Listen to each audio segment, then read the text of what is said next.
Okay. Okay, ladies and gentlemen, I hope you had a refreshing coffee break. Next, it's my pleasure to introduce Riccardo Dallanise from TIL.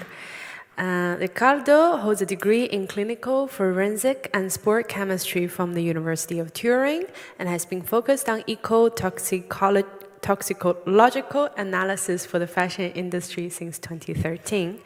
He currently serves as the manager of the Green Chemistry Laboratory at TIL, Test and Innovation Lab. Riccardo will talk to us about upcoming challenges and chemicals in textile. Welcome, Riccardo.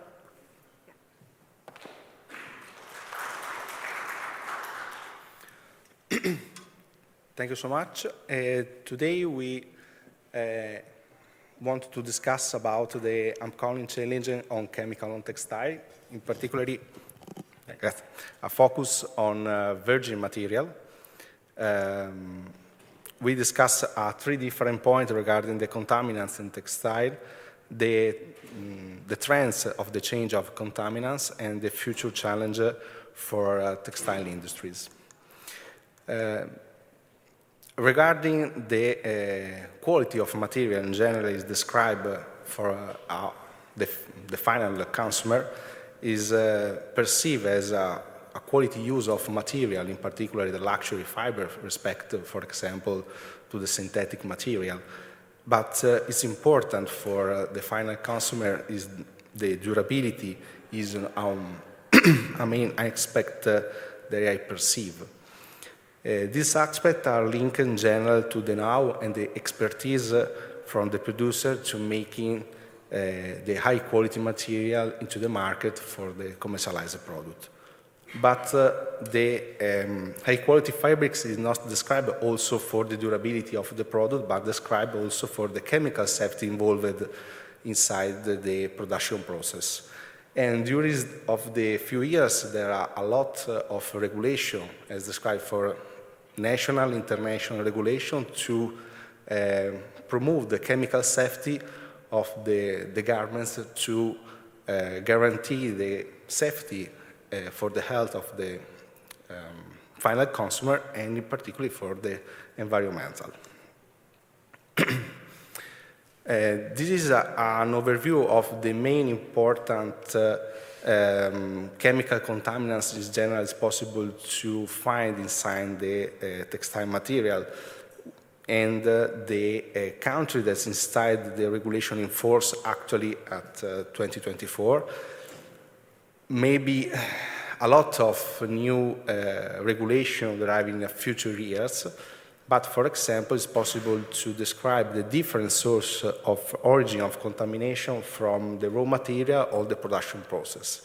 In particular, the first parameters involved is the aromatic amines from azo dyes is derived from a dyeing process for the production process. In the past, there is a nightmare for the production process because the dyes have a lot of contamination of this important parameter, but now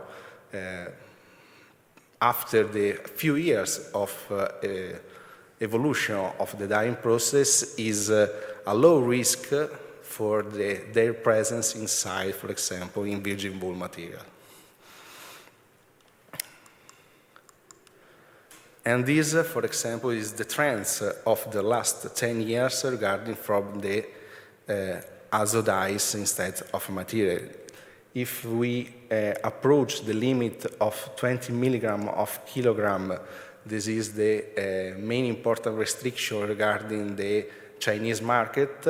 Into 2015, we have around 3% of material is not permitted to commercialize at worldwide level, but actually the percentage is rounded to 0, is a lot of 0.1%. This is important, involved in safety of chemicals is derived around 2015, is an important study regarding the contamination of the azo dyes, and the chemical industries modify their approach and their chemical safety to guarantee this target from around the next few years.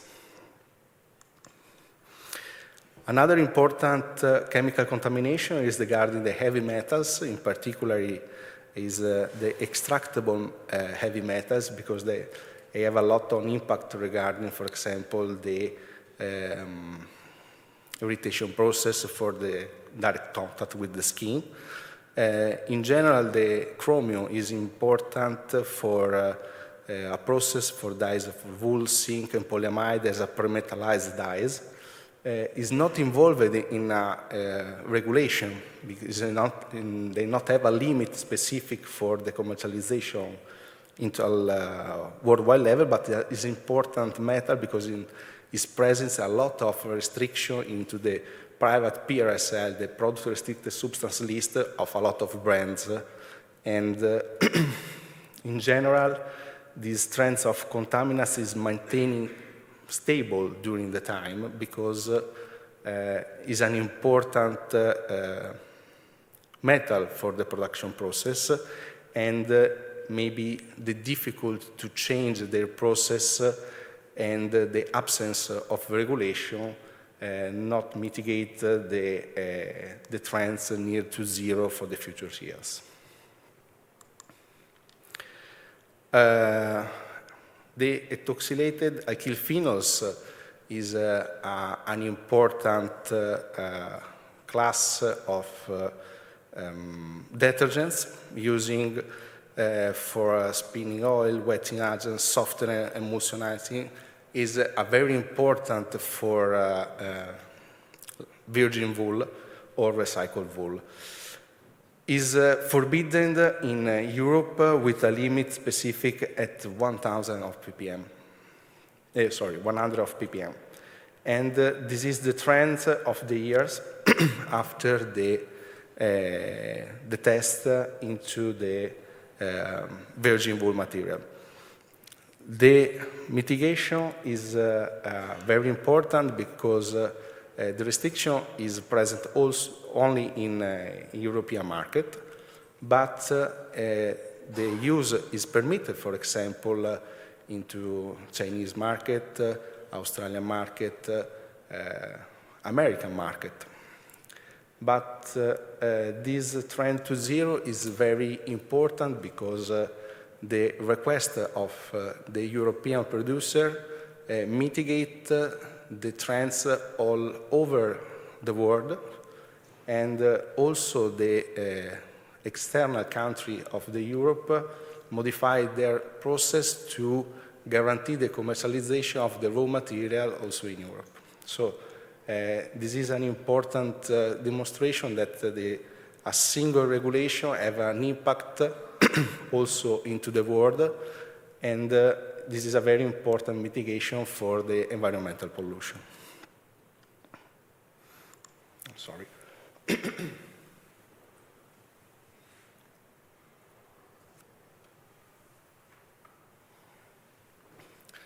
The last one is the future challenge for the textile industries is correlated to the PFAS. The FAS is the perfluorinated alkyl substances, and is very important to produce a material that with hydrophobic treatment, and with the actual definition from the OECD into 2021, this possible to insert in this class of substances around 10,000 different molecules compound. Is a impressive number, and as with the laboratory is not able to monitoring have a correct indication of the presence of these substances at this level of contamination, because we're monitoring around 60 different compounds, but it's possible to increase our number of target analysis to 100, 200 different compounds, but we're not able to monitoring all family class. And this is an important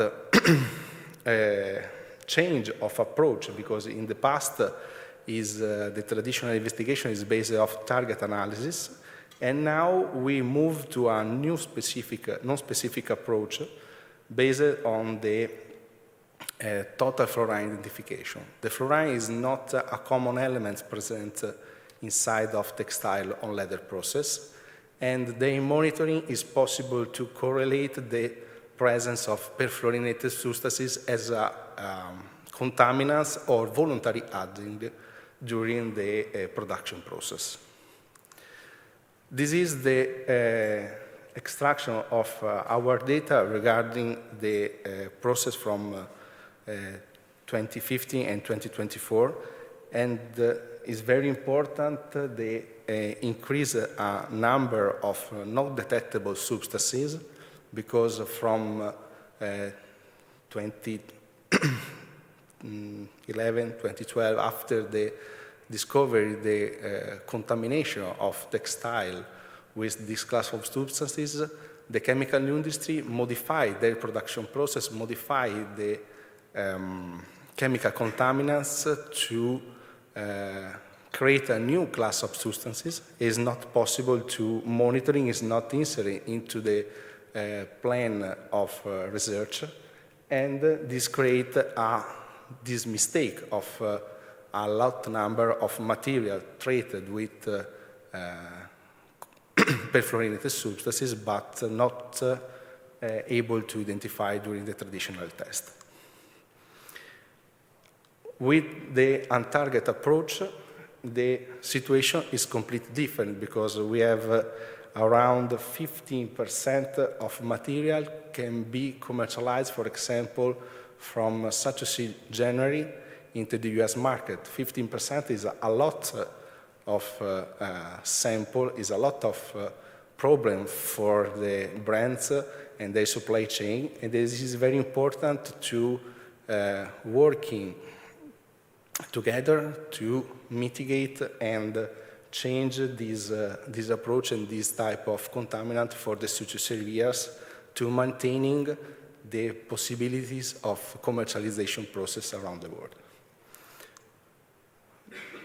But this is an important mitigation, because we use this type of substances into the textile, but we have a problem for the human health, because in general these chemical substances goes to the river, goes to the potable water, and after return to drinking water for the human. And this is a map of contaminant site in Italy. There is a problematic pathway in some cases to have a depuration of the drinking water, and I hope in these years this high number of contaminants trend to zero, to guarantee an important success for the future generation.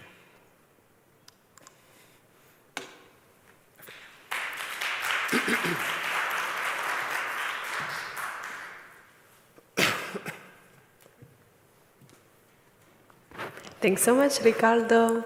Up next is ZDHC Strategy 2030, Key Impact Areas and Future Directions, led by Elisa Gavazza, Southern European Regional Director for ZDHC. Elisa oversees the implementation of ZDHC Roadmap to Zero programs across Italy, France, Spain, and Portugal, driving stakeholder engagement and the adoption of ZDHC guidelines. Without further ado, please welcome Elisa. Thank you very much. Thank you very much, everyone, for being here today. And of course, thank you for the invitation and for the possibility to share something more about the ZDHC Roadmap to Zero with this audience. I think there should be a video, where I have to point it. Oh, do you know where I have to point this? Which? No, there is a green or a red. Ah. No, not working. I don't know if anyone can assist with this. Yeah? Scusi. Lo punto là?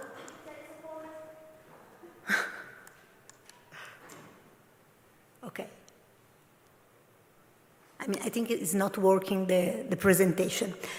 Anyway, I can, start talking a little bit without my slide, even if the video was really, something that would have been helpful to introduce the topic. ZDHC means zero discharge of hazardous chemicals. ZDHC is a foundation based in Amsterdam, and as you may get from the name, we are dealing with chemicals. Dealing with chemicals means that we have created in the last year a single unified reference MRSL, that means Manufacturing Restricted Substances List.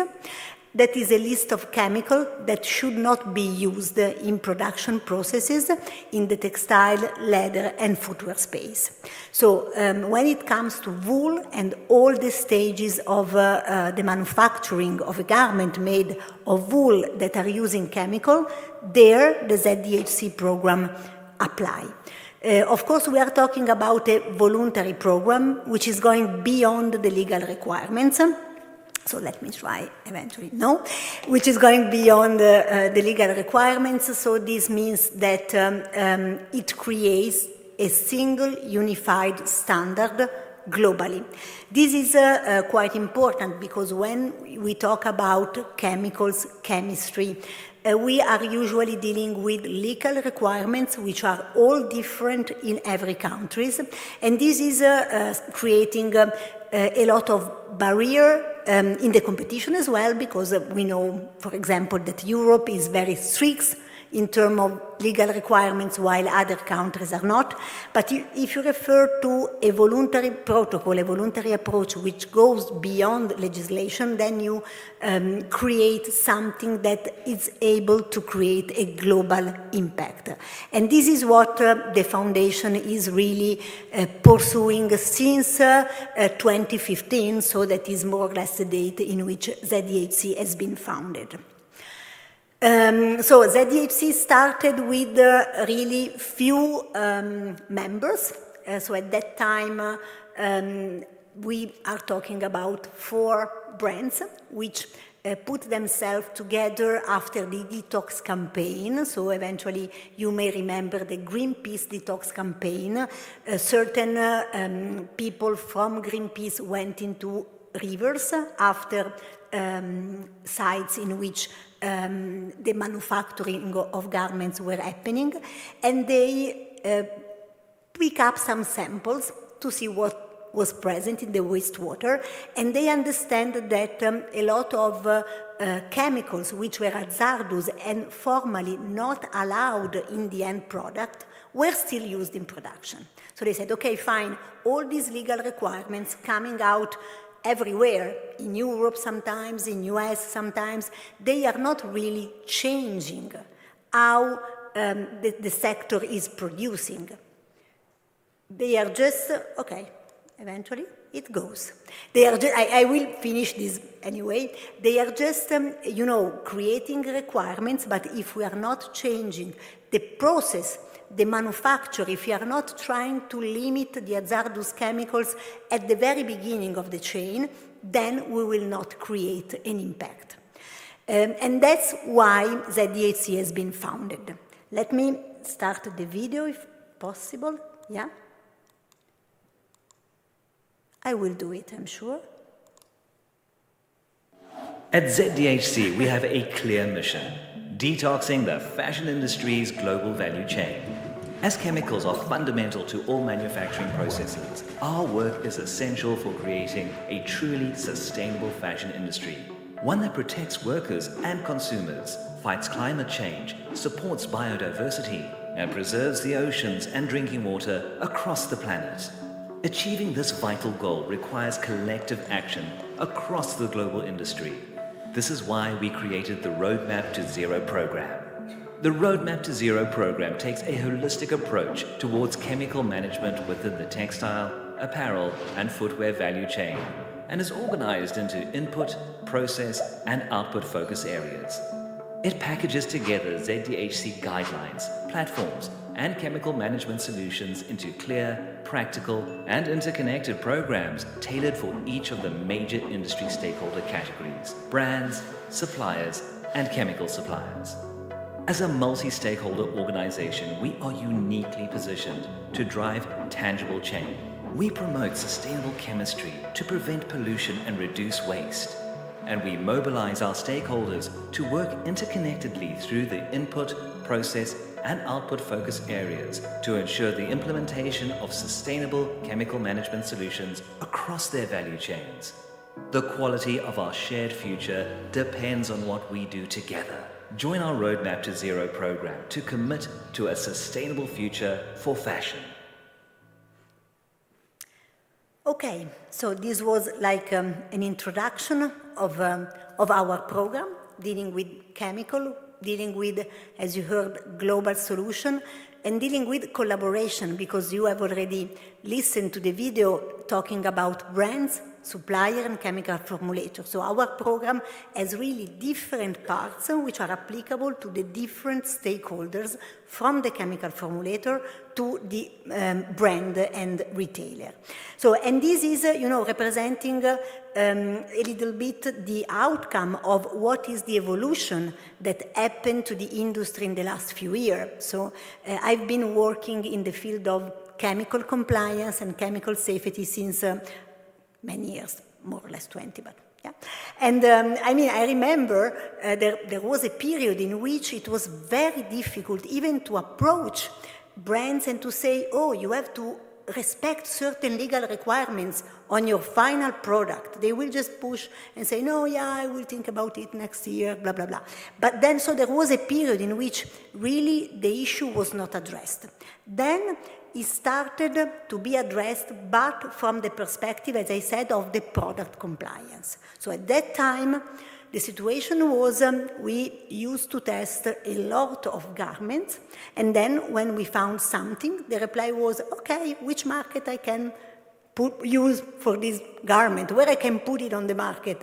So again, the problem was not solved, because if there was an azo dye or phthalates or an alkyl phenol, it's fine. Eventually there are markets in which this is not a legal requirement, but the product is still polluted, the product is still unsafe, and especially something not good chemistry has been utilized in your production process.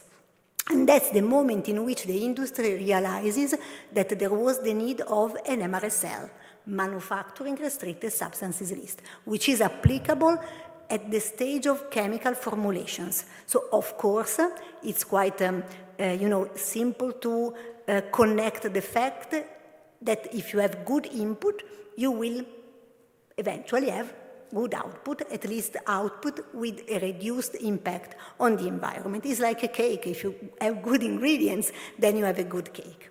So now we are moving into a new stage, which is the one of the impact. Because more and more what we are requested to do is to prove with data which is the impact that the implementation of the Roadmap to Zero is giving. And this is very difficult, I let you know. And this is one of our objectives to 2030. We moved to a growth strategy, because now the program is very well implemented globally, to an impact strategy. That means to connect all the data we have from the implementation with impact on biodiversity, on circularity, on land, and on people. And this is our mission to 2030. As far as today, we have 320 members. We call them signatories. And they are across different part of the supply chain, as you can see. So we have brands, supplier, chemical formulator, we have solution providers, of course, which are supporting the industry to implement the program, and we have as well a category which is the vendor, which is in between usually the brands and the supplier, which are part of the program itself.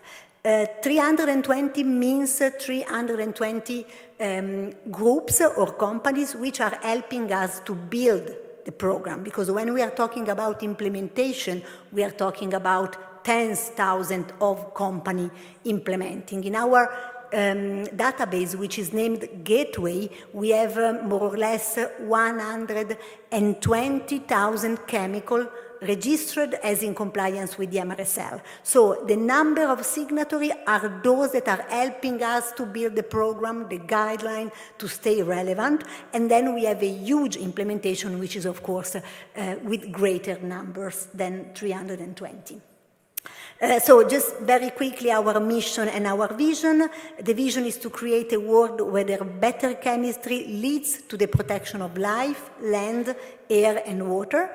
Because if you think, sometimes chemistry is a difficult topic to talk about, but you immediately realize that if you have a good chemistry, water will be better, emission in the atmosphere will be better, what you wear every day will be better. So we have to just find out a way to connect with data all these very clear connections.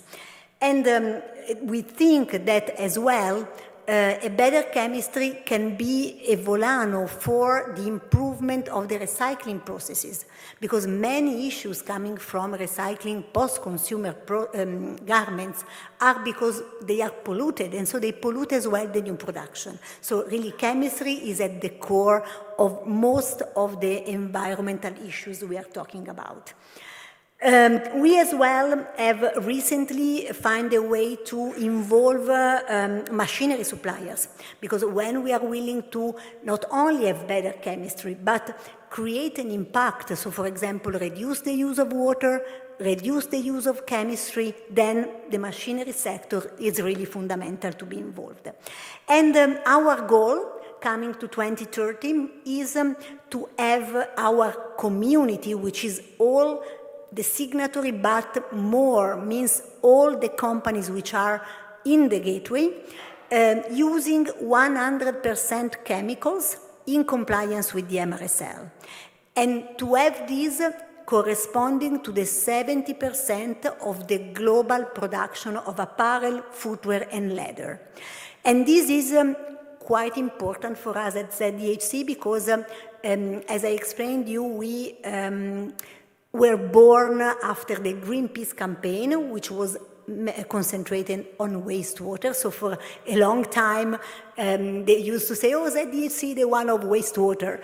But actually, we are those of the sustainable chemical management, those of a better chemistry, better formulation, and which, with this goal, we clearly want to say a message to our community. Our goal is to have better input. We will concentrate more and more the program on the chemical formulations, and of course we will have control of the wastewater, control of the air emission, but this is the consequence of a better chemistry. So the laser focus on sustainable chemical management as well is very important to understand, because all suppliers, all manufacturing sites that have chemicals in the warehouse, they manage chemicals somehow, better or not better, or they have to fulfill certain legal requirements. But when it comes to sustainable chemistry, sustainable chemical management, and not anymore chemical management, this is the difference. So to manage chemical in a way that you reduce your impact beyond legal requirement. And this is very important to understand. Chemical management is happening everywhere. Bad or good, I don't know, but chemical management is happening somehow. But sustainable chemical management is a completely different topic and a completely different approach. So our program is, of course, quite big, applicable to different stakeholders, so not always easy to grasp in a moment. And so we will have a session in the afternoon of 1 hour dedicated to understanding how the Roadmap to Zero works in more details. But we as well have on our website a session which is named Knowledge Base, in which it's possible to find all the information related to the program itself. And we have invested a lot in creating a ZDHC Academy. So I would say that together with the MRSL, one of the first activities that ZDHC was engaged in was to create the Academy to explain to suppliers, to manufacturers, to producers, what is a sustainable chemical management. So for those that are willing to, have a deeper dive into the sustainable chemical management, the Academy is the part of our website to visit to have such a kind of information. In general, ZDHC is articulated into 3 groups of elements, I would say. We have our guidelines, but what is most important is that we have platforms. Because of course, with guidance, with standard, you share with the audience where they have to go and what they have to do. But when it comes to how we have to do that, this is the real issue. So how they have to do it is to use our platform. I always receive phone call from a retailer or sometimes from supplier or chemical industry. Yeah, I don't know whether to go on the platform or not because I'm not sure I have already implemented the program. I say, okay, if you have already implemented the program, our platform are not useful anymore. So just go on the platform, wherever is your level of implementation, because you will be supported in the implementation via the platform itself. And with our platform, brands which are signatory of ZDHC will be able to see your level of implementation, to recognize the work that you are doing. So platforms for us are really the key element to drive the implementation. And from the platform, you can, have some tag which helps to easy communicate the implementation, which are those like indicated in the ZDHC solutions, that we will deep dive into the session of this afternoon. For those that are eventually willing to, stay informed about what we are planning to do in the future, how the implementation is going in the Southern European region, that is the region in which I operate, which is Italy, Spain, Portugal, and France. We're going to have soon a conference, which is the regional annual conference. It will be on the 13th of November. The registration is already open on our website, and if you feel you want to engage more, you are all invited to join and participate. And that's it. I think, I hope I've been able to give you a little bit of overview of what we are aiming to achieve, which is the goal that is driving our day-to-day work. And again, if you want more information, we will have a specific session this afternoon of 1 hour. Thank you very much.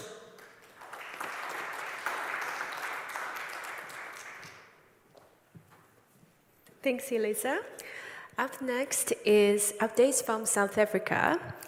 We will first hear from Lauren Moore, Head of Communications and Sustainability at Mohair, South Africa.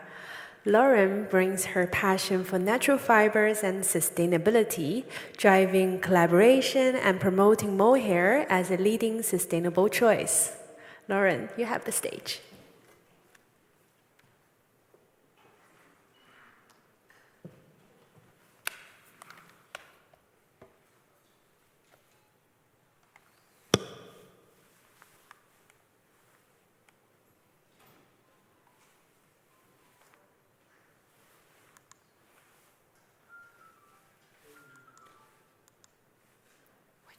Dora. Oh, okay, the screen.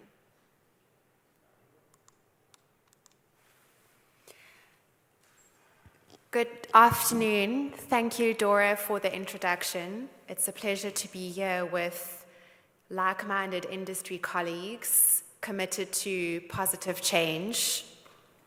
In this complex landscape, one critical question, as I only have 10 minutes, is how can we meet global environmental and traceability standards that brands have publicly committed to, as Federico highlighted this morning, without compromising the people who form the backbone of our production systems. It's a collision of two worlds, the actual, which is science and technology, and the real, which in our space is dirt, fiber, and the rain. The Responsible Mohair Standard, RMS, and now the Materials Matter Standard, is a voluntary, globally recognized standard developed by Textile Exchange, and it's a cornerstone of our mohair industry. Many of us are aware that it aims to ensure that mohair production upholds the highest animal welfare, environmental stewardship, and the social well-being of those involved in the fiber's production and processing. The South African mohair industry stands out as the most compliant natural animal fiber, with approximately 85% of our clip being RMS certified, even as others work towards similar goals despite facing unique challenges. As the Head of Communications and Sustainability at Mohair South Africa, my role involves advancing and supporting the development of certifications, such as MMS, engaging in dialogue in spaces like this, and proactively addressing challenges as they emerge on the ground. This includes staying attuned to the increasingly stringent demands of the European Union for the textile industry, ensuring our approximately 1,200 commercial mohair farmers who produce approximately 54% of the global clip have sustained access to the market and therefore sustainable profitability. The rapid proliferation of these regulations is likely to generate proportional resistance, particularly around concerns of perceived QR code reductivism. The intersection of ethical and sustainability concerns regarding land use, animal welfare, and people prompted the development of certifications in an unregulated industry. The European Union has introduced stricter legislation to be fully realized in the Digital Product Passport, the DPP, which is considered a key result and a successful indicator of traceability in supply chains, especially in industries aiming to improve sustainability and transparency. The DPP is part of broader efforts to ensure that textiles meet specific standards across their life cycle, from production to consumption, by providing information on their environmental, ethical, and social impacts. However, as these regulatory demands increase, they risk overburdening stakeholders, especially in the global south. Federico, in his presentation this morning, highlighted the proliferation of legislation and data certifications, which ultimately leads to confusion. The challenge lies in how these demands proliferate as institutional power grows, creating a complex landscape from the entire farm to brand value chain.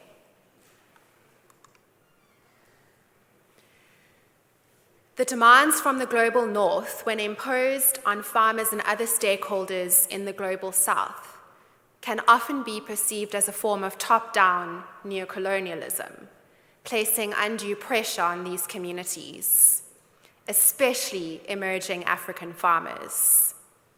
On the other hand, these requirements may also feel dismissive for established farmers in South Africa and demanding generations of farming knowledge and practices that have been sustainably honed over time.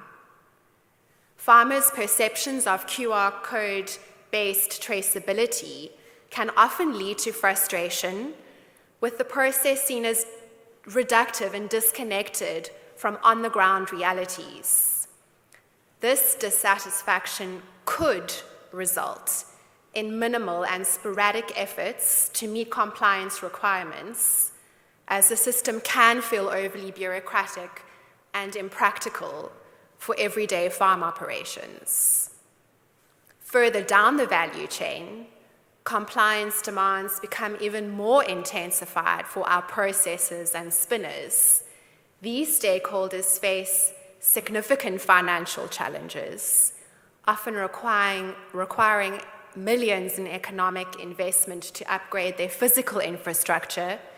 We heard from you yesterday, Dora.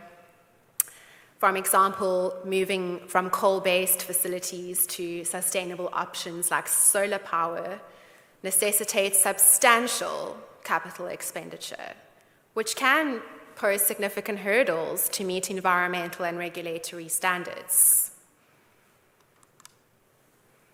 So how do we address these challenges in a positive, collaborative way? Well, grassroots buy-in is essential. Any system aiming to drive positive change must have strong support from the people on the ground. Without the commitment and engagement of farmers and other stakeholders directly involved in the production of our mohair, even the best design systems will struggle to gain momentum. These individuals are key to successful implementation, and their input ensures solutions are practical, sustainable, and aligned with real-world challenges. Therefore, the EU legislation presents an opportunity to collate and formulate intergenerational farming best practices that reinforce a working understanding of the importance of ethical and ecological approaches to preserving one's survival and well-being and that of one's community. This collaboration can transform the regulatory requirements from a mere compliance exercise into a valuable framework that enhances both ecological and economic sustainability.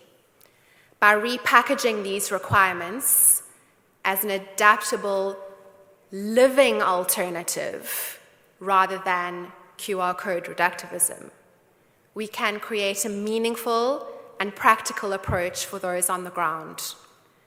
For those further down the value chain, at the processing and spinning stage, remember, South Africa processes approximately 80% of the world's mohair. One possibility to meet the growing demands of EU regulation is for brands to deepen their understanding of the supply chain.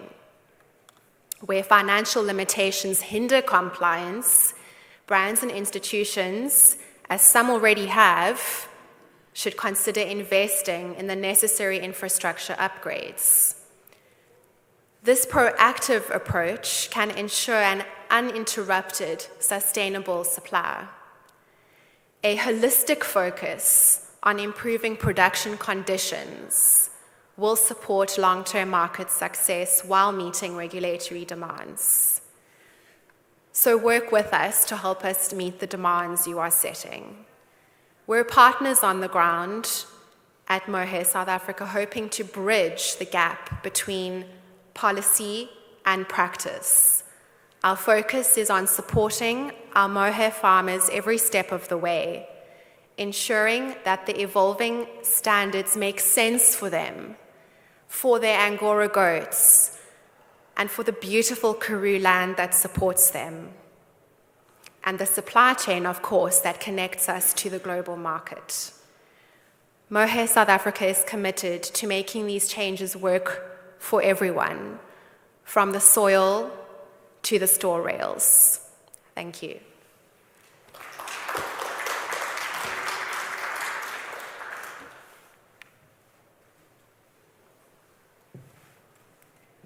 What an inspirational speech. Thanks, Lauren.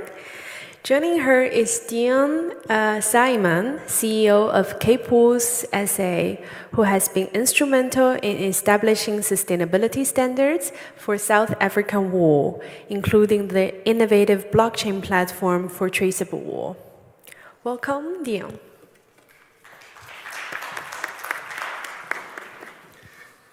Thank you very much, Dora. I thought you stole some of my time, Lauren, but I see that you didn't. But thank you very much for the opportunity.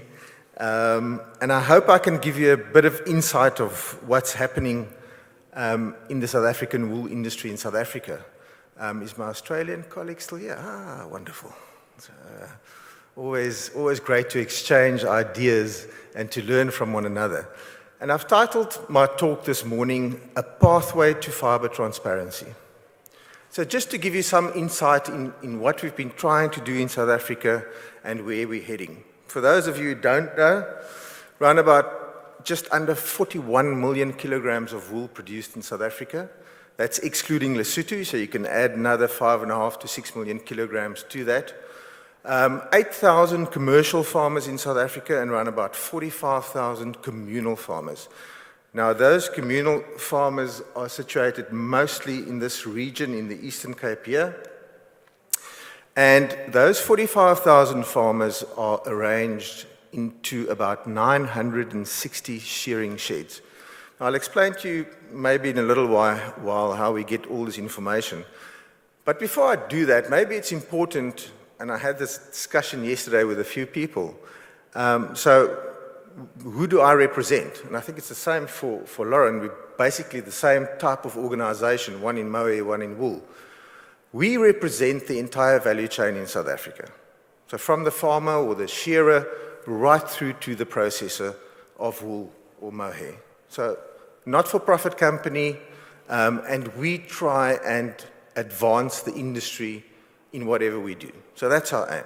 So just to put you in the picture, I think it's very different and unique to any other country or organization in the country. I know our Australian counterparts have been trying to do that for many years without success. So I think it's quite unique. In terms of our exports, unlike mohair, 99% of our wool is exported in greasy form. We've only now, as we speak, started to create some scouring capacity in South Africa again. Hopefully that will be up and running within the next 2 months. But by far the biggest trading partner for South Africa in terms of capacity is China. Same as Australia, just about more than 80% of our clip goes to China for early stage processing. So very dependent on that market. So just in terms of sustainability and traceability, we all know in wool specifically, there's a whole lot of standards that's out there. I think Deborah, she's here, spoke about our standard, the Sustainable Cape Wool Standard. Authentico, there's Sustainable Wool, big in Australia. Nativa, Abalusi in South Africa. And there's all these standards out there. Now, for us as South Africa, we said, what do we want to achieve? So firstly, we wrote a standard called the Sustainable Cape Wool Standard. We said we want to be able or enable a farmer to actually, not to comply, but to be assessed in terms of a standard. Okay, so whether you produce 1 bale of wool or 100 bales of wool, you must have that opportunity. Okay, but what we said was that let's not go and duplicate. So let's see where an auditor goes out and does an audit for Abalusi or for RWS, how can we collaborate, how can we share? And we've tried to do that. We use very different technology in terms of tablets that the auditors or the assessors go out and do. But what's very different for us as Cape Wools is that we carry all the tags or the flags. Doesn't matter what sustainability scheme you are certified to. We carry those tags in our systems. And the reason we can do that is because we've got a statutory measure in South Africa which enables us to do that in terms of legislation. So that's very different. So we want to say, and to the brands out there, what do you really want? You want transparency in the value chain, and that's what we're trying to create with what we've been putting in place. So this season that's just passed, our merino production, around about 70% of our clip is merino wool for the apparel sector, 29.8 million kilograms, and of that, 65% has been certified across the various schemes. So we keep record of individual growers per scheme, And then we look at all the schemes together and we say, let's find the unique identifiers within each of those schemes and actually see how much true volume of certified wool is produced in South Africa, which I think is very important for everybody, including Textile Exchange. Source authentication is very important for us. We've gone the route of Oritain certification. The Moe industry did that 2 years ago, I think, Lindsay, I can't remember, about 2 years ago, which just adds or enhances that traceability and source authentication for us in South Africa. Now, what we've done as an industry, because we are able to input the data on behalf of the farmer, the broker, and the buyer into a platform, so we're not dependent on anybody to do that, we've created a digital ecosystem. So we use blockchain technology, and I'll show you now how we do that. But what we've also said is that a wool farmer is not only a wool farmer is a meat farmer. Okay? So how do we collaborate across platforms to ensure that there's not duplication once again? If a farmer has been verified by Cape Wools, which we are able to do in terms of legislation, somebody else doesn't need to go and do that again. So that's create huge opportunities across the various commodities. So what we've done, we've decided to go with the Ethereum blockchain and linking into the GS1 standard to say, how can we make it uniform for any processor or spinner or textile exchange or whomever to use this information to input into their own blockchain. That's what we really want to do. Don't go and recreate the wheel that we've put in place. So we've created this platform for the farmers to actually go and claim their farm. I know in Australia they're busy with very similar technology, where we match it to the title deeds, and you can actually see the percentage of cropland, dams, irrigation on that specific farm. So the aim is then to start tracing it over time and to see what actually happens on that farm over time. So this is farmers for 2 marketing seasons that's delivered wool onto the auction system. So these little black dots are GPS tags that we've tagged. Whenever an auditor goes onto a farm, we get a GPS tag of the shearing shed. Where we don't have a tag, we create one, an artificial one with AI, and once we have that actual GPS location, we convert it to the actual GPS tag. So this is an actual transaction that happened, that's actually been hashed to the chain of a farm that's been claimed. This is inventory that's been purchased by a specific buyer, that's the lot. And there you can see, I don't know if you'll be able to see the various attributes, the weight, the certifications, and all the attributes of the individual lot that's going to be shipped. So this is a supply chain traceability report of that specific lot, and there you can, there you can actually see that it's been sold to a specific client, which we've blocked out. But this is the package that we want to give to the exporter that can be passed on to the processor in the chain. And here you can also see a bin lot that's been made up of various producers ready to be shipped. So what we've also done is started a RFID tagging system, which will now be, hopefully in this coming season, every bale that is shipped will be RFID tagged. And this RFID tag is then also hashed to the chain.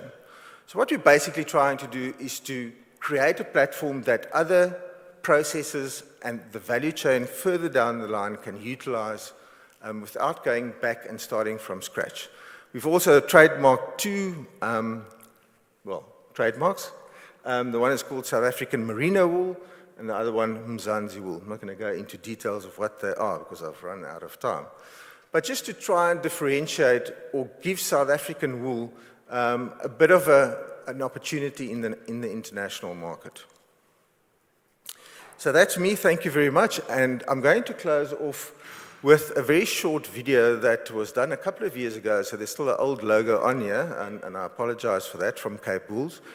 But it's a video that was done between the wool and moe industry a couple of years ago, and it's called Blended by Nature, and it just demonstrates the collaboration and the synergy between the wool and the moe industries in South Africa and what we can actually do to work together. We're not competition, we don't fight with each other, we collaborate where we can. But have a look at this, and I think it was, being done so many years ago, it's actually very, very apt to have a look at this.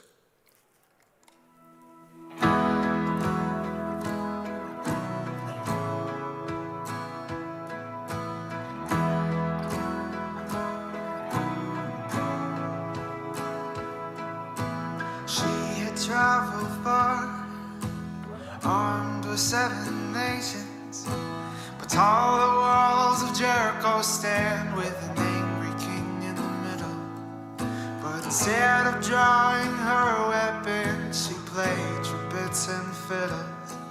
It's time for these walls to come down. Oh, it's time for these walls to come down. See, they will crumble at the sound.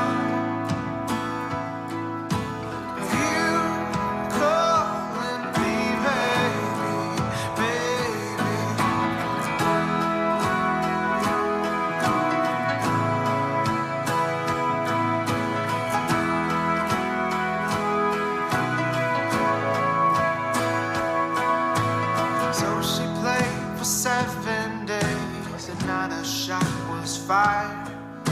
The sudden building new desire to go reopen the gate. Oh, it's time for these walls to come down. Oh, it's time for these walls to come down.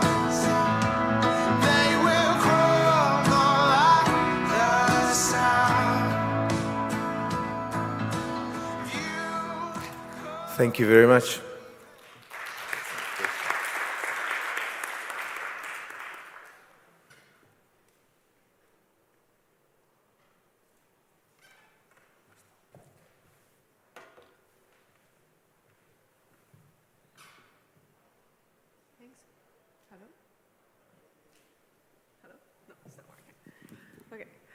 Thanks, Laura and Dion, for the amazing presentation. Now we have a little bit of time for Q&A. If any audience have any questions for our panelists, now is the time to raise their hand. Yes, please.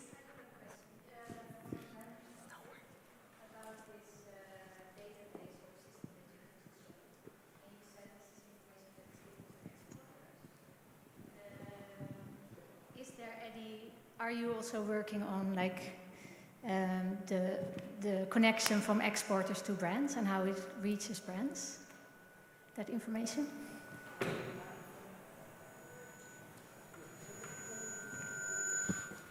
So our aim is not to go and replicate what's already out there in the market, or to, our first aim when we built this blockchain was to say, let's take it up to the point of export. Then it is up to the processor to actually take that information and feed it to the next person in the chain. If there is any brand, there is currently something happening in South Africa where they're doing a pilot to actually trace it back, where we are assisting. But if there's any brand that want to take the discussion further, we are most certainly willing to do that. But our first aim was to say, let's not try and be everything to everybody. Let's make sure what we give the exporter is 100% correct, it's hashed to the chain, and can be used further on. So that's where we are currently. So, for instance, if it is a textile exchange client, to take that database and feed it into Textile Genesis and take it further down the line. It's with a simple API that can be written to hash into the next chain. Great. Anyone else have any questions?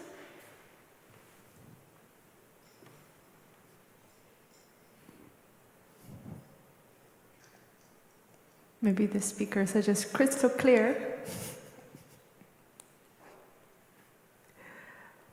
I'm personally very curious about how mohair and the wool have synergies on the farm level. If any of you can elaborate more and share more about the collaboration between mohair and wool.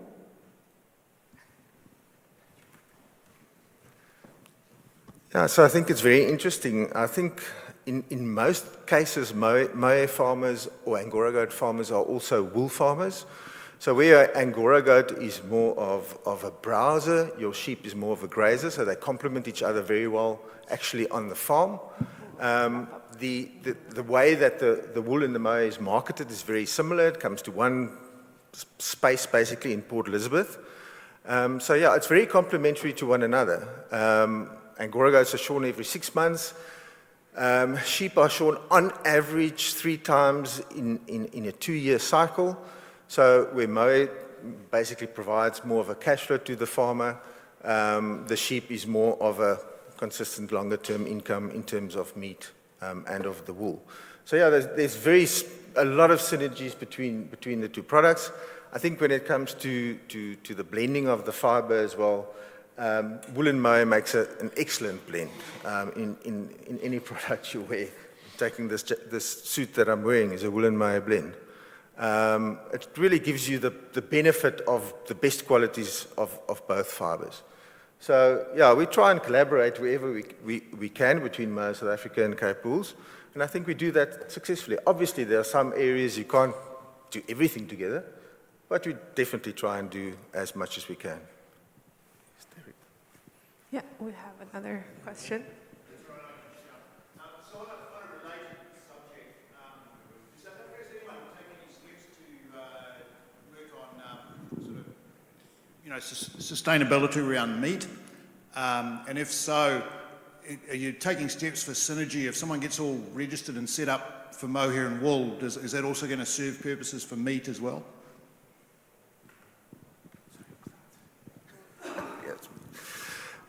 Yes. So I think the meat industry in South Africa has been very fragmented historically as well.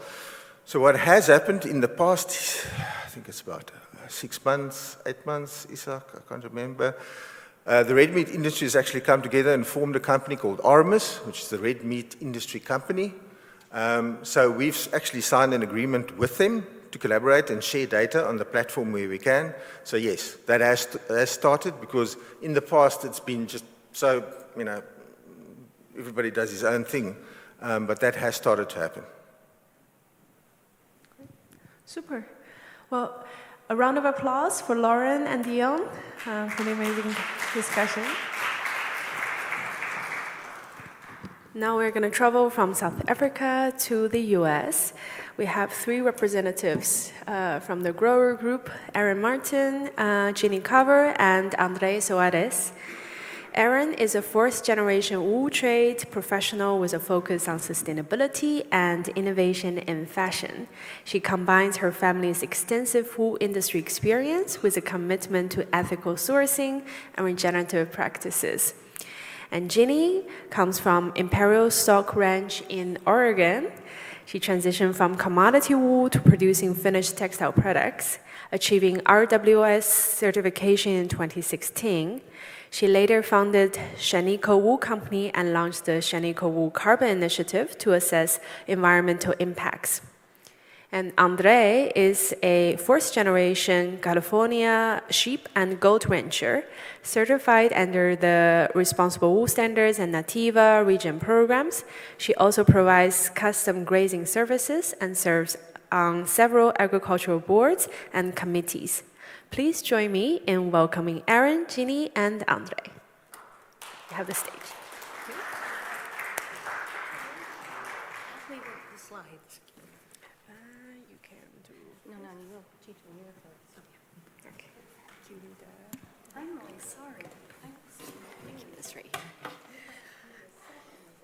Good afternoon, everyone. And I would like to also extend a special hello to my 4-year-old son, Ronan, who I've just been informed is watching this live stream back home in America.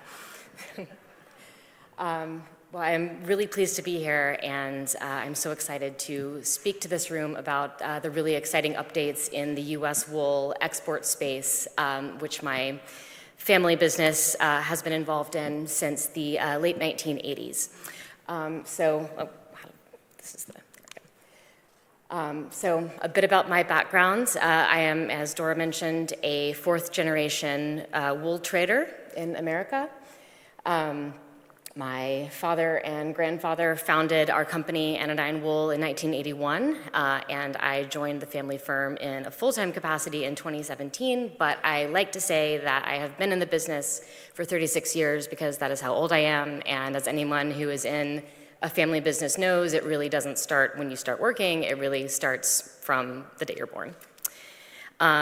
We have, and being in this industry for a lifetime, I've really been front and center to the cyclical nature of the business. And, I think it is a rite of passage for anyone in the wool trade that you have peaks and troughs where your hair is on fire or where you can't imagine it getting any better. And we tend to notice that those cycles tend to move in about 5-year increments. And so, as everyone in this room knows, we are in a little bit of a down cycle right now as we navigate the post-COVID recovery.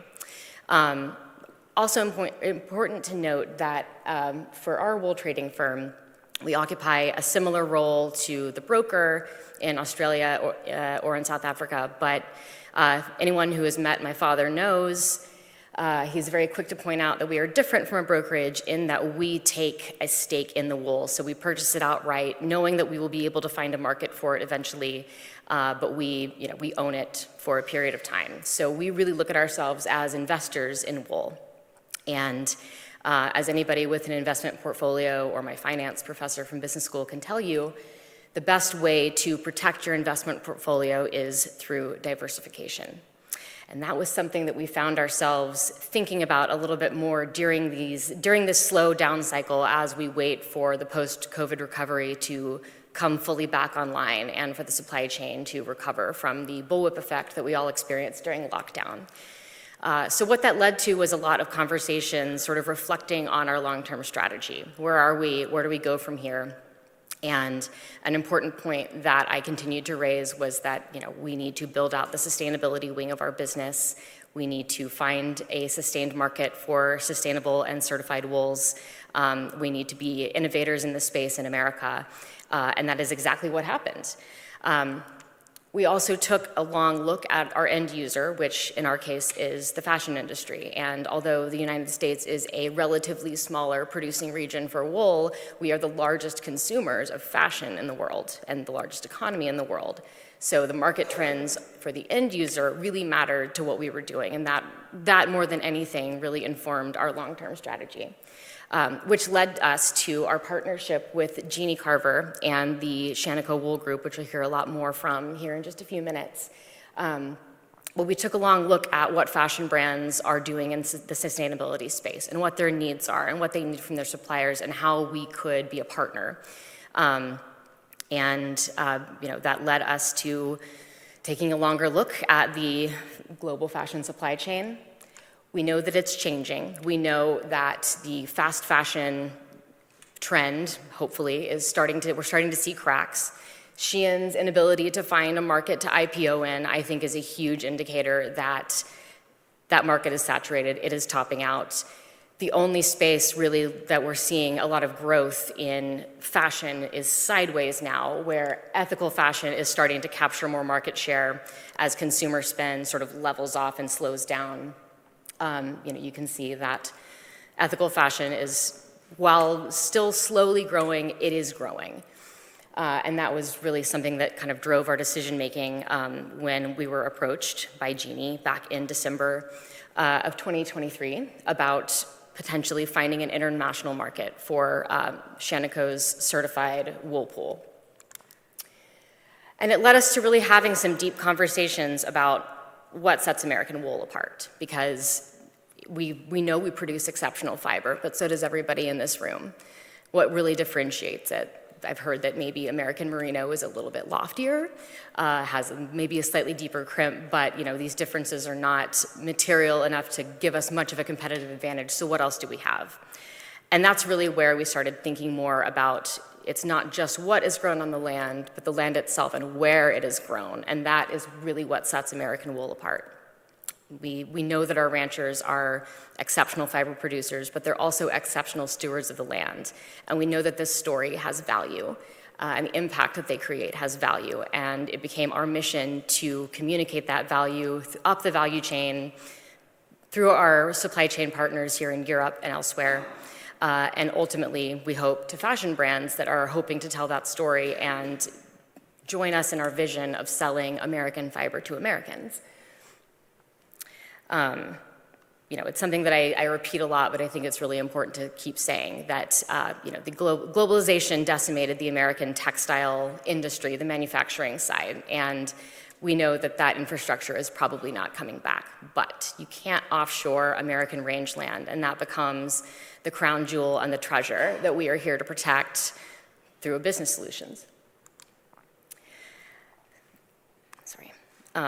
So again, we are actively engaging in a strategy of finding ways to support ethical fashion through telling rancher stories and communicating the value that they add in the way that they steward the land, with the help of strategic manufacturing partners that are helpful in building a scalable supply chain. And we really feel like we have found that, especially here in Italy, where the processors are equally sustainability minded and have a very strong connection to fashion brands and certifiers and other stakeholders interested in building a more sustainable future, the thing that we're all here to do. And so that has really become our focus in 2024, and we see this becoming our large area of growth in 2025 and beyond. We are a small, very lean team. I feel like everyone on this stage does the work of like 5 people at minimum, but it's mission-driven work, and I think that energy sort of helps sustain us in what we do. So we see this as a very exciting opportunity for American wool to sort of join the global conversation. We know, again, that we are a comparatively small producing region, but we feel that we have a lot of value to add. We have a lot of value to communicate, and again, we are here to support the work on the ground of the ranchers, and that is what gets us out of bed in the morning. So to sum up, the 3 opportunities that we see for the U.S. wool market going forward in this area is continuing to engage on the provenance of this wool with fashion brands and American consumers to tell them the story of their own rangeland. Oh, sorry. There we go. That's a lot more helpful. We also are pursuing various ways to aid fashion brands in their decarbonization efforts, finding ways to report the carbon impact and the carbon sink nature of the rangeland that this wool is grown on, and even the carbon sink nature of the wool itself. And finally, aligning with manufacturing partners abroad that are aligned on our vision and share our values to bring preferred American wool to the rest of the world and hopefully back into American shops. The first time in, I think, my lifetime that I will potentially be able to buy a garment off the shelf at any store, any department store in America with fiber made from my own homeland. And that, to me, feels incredibly important. And it feels, like I'm honoring the work of the generations that came before me. And that is something that, I feel drives my passion and is something that I'm very excited to continue sharing with the world. So with that, I will give back 30 seconds to Jeannie or take any questions that you have.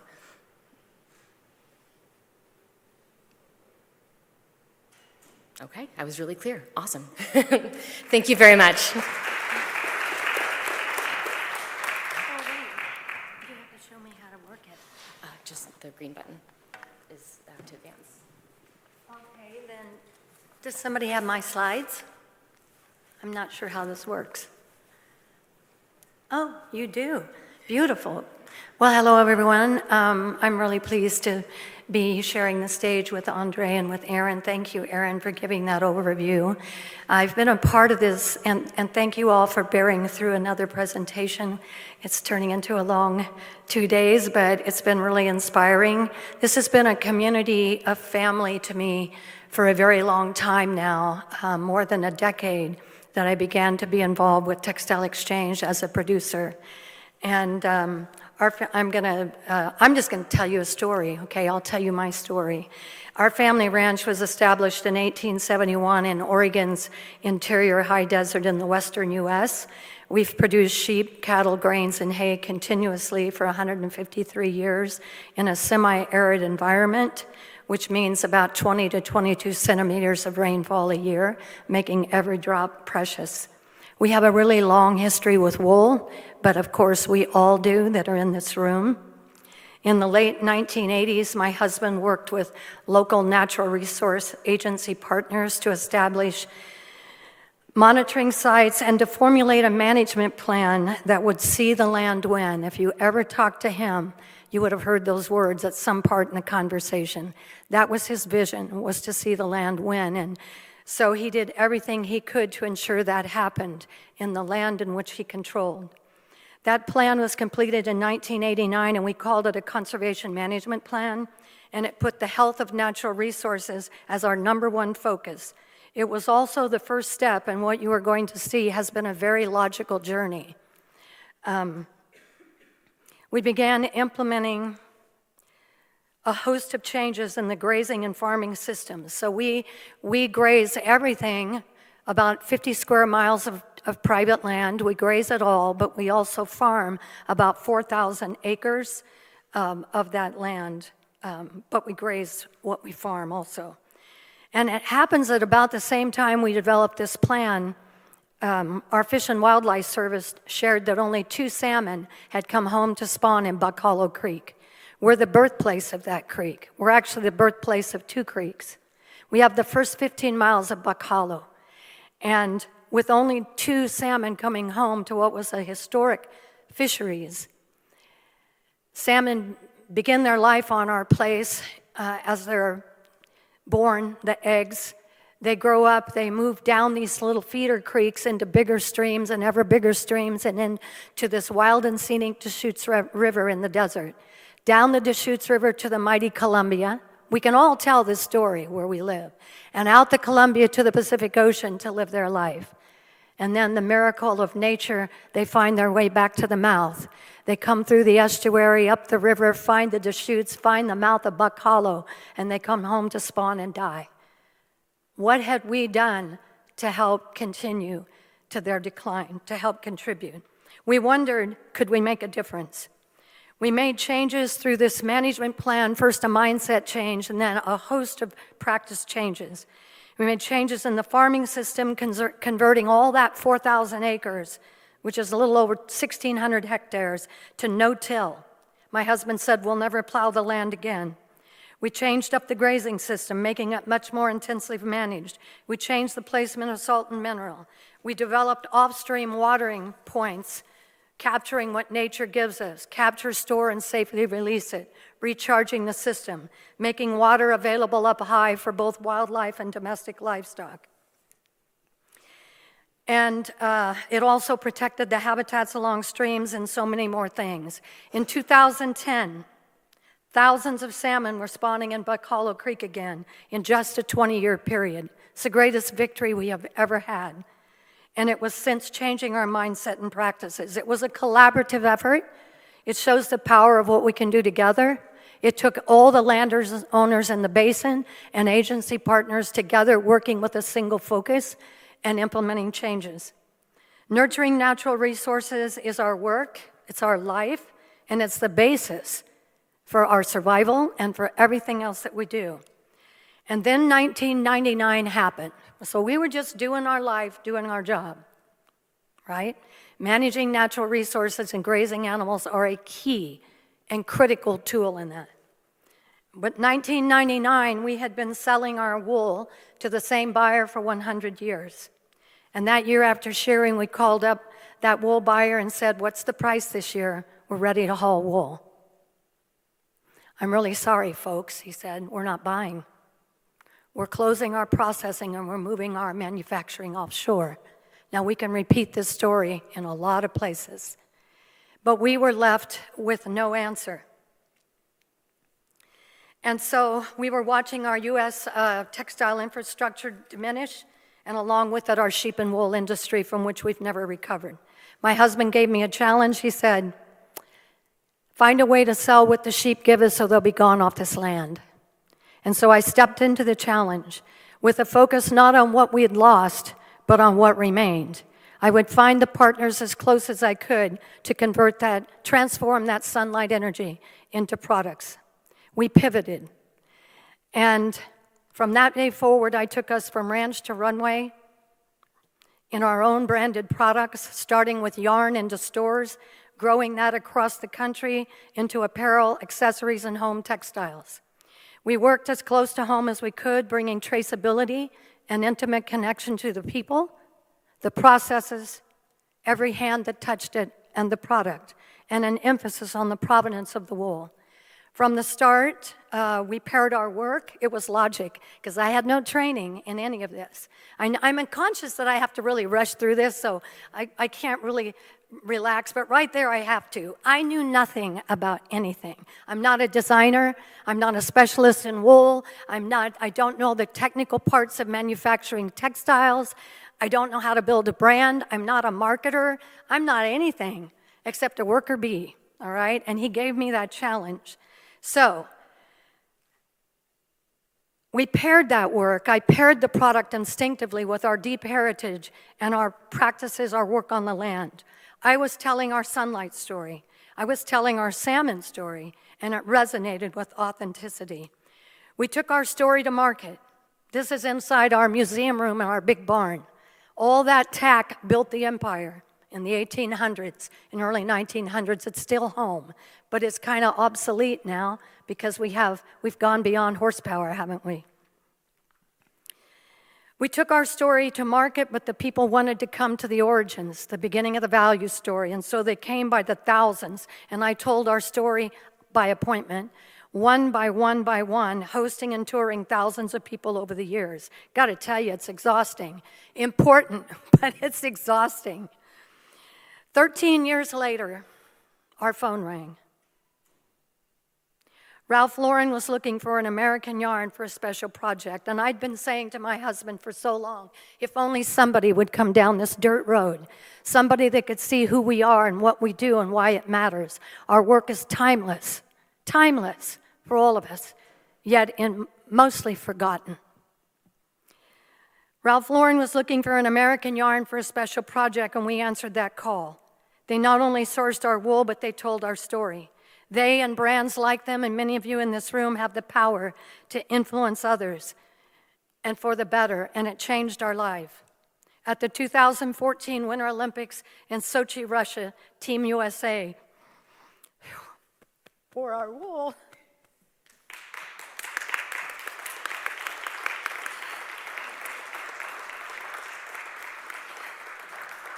And they've been wearing it since. And they've been wearing it since in 2018, in 2022. And for the first time this summer, at a Summer Olympics in Paris, they chose to showcase 100% wool with an origin provenance story for Team USA on one of the biggest stages in the world in the summer. They told our story, and it changed our life with a 100% wool blazer for Team USA for the opening ceremonies. In the 2015, following the Team USA involvement, more brands were calling us because of what they did. They were finding, in fact, that's when I stopped social networking. And the day after that announcement came back in October, probably Halloween, October 31st of 2013, 30,000 emails came into my inbox. That's how influential you can be. One of these calls in 15 asked us, wanted to build a wool supply with us, but they wanted us to be third-party audited for our land management and our animal welfare. They knew the value of that to them as a brand. The responsible wool standard was far along in its development. We've gotten to a time when customers weren't going to take our word for it about how we do things in agriculture. So in 2016, when the RWS launched, our family ranch, Imperial Stock Ranch, became the first ranch in the world to be certified. And in 2018, with demand growing for RWS wool, we established the first U.S. farm group, Shaniko Wool Company, to scale the supply of wool, meeting that standard. The two biggest challenges to certification was going to be, I already knew, I'd been through it. It was going to be the cost to the grower and the paperwork, the incredible amount of written and documentation and record keeping that was going to be required for auditors to look at, to underpin what we actually do in practice. I established a process to diminish those challenges for the ranchers, to make it as simple for them as I could make it. Our farm group has built strong relationships with sheep producers in the western U.S. and is positioned to grow our supply of certified wool. We also have maintained strong relationships with U.S. textile manufacturers that remain, because for all of those years I had stayed home in America to make whatever we made. I'd like to introduce Julie Hansmeyer, sitting right there, Julie, who's in this photo, by the way. That's her on her horse. What has certification done for us? We've been able to return a premium price to the grower, but it's getting more difficult to do that, as we all know. Now it may simply help sell our wool. Ranchers say, some of my ranchers say, that it's helped them be better managers. The improved training programs required to really plan and record keep the training of employees. And improved record keeping can influence management and help increase production and profitability. Some of my producers had never kept track in their lambing facility to actually know their production rate. The traceability ensures provenance of the wool for our customers, which is very, very important, but it also helps ensure we can be the consumers of our own harvest, right? And it has contributed to increased pride and purpose because we're more connected with the entire process and the brands who are buying our wool. Certifications are here to stay, but they are now becoming a baseline, which means the needle is shifting, and that's been the work of a large community you're all part of. In the winter of 19, I received another challenge. A brand asked me if we were, in raising livestock, destroying the soils and polluting the atmosphere with methane. And it's like a knife in your heart. Because through the years, we had our observations, which have validity. They have validity, but today we see that without data, they really carry no weight beyond our house. We had yield data, species counts, resource agency testimony, and more recently, annual audits to these very comprehensive standards. But we had never formally measured nor quantified the environmental impacts of our ranching operations, so I could not give an answer. In early 2020, we responded to this concern over the ecosystem and climate impacts of farming and grazing practices, and I found a team of scientists led by Dr. John Talbot of Oregon State University. We've developed a comprehensive research and measurement model and launched it. We called our Carbon Initiative. The purpose was to determine the net ecosystem and climate impacts, the environmental footprint of every ranching operation in our farm group, with carbon as one key performance indicator, plus the collateral benefits that increased carbon sequestration on a significant basis over time brings.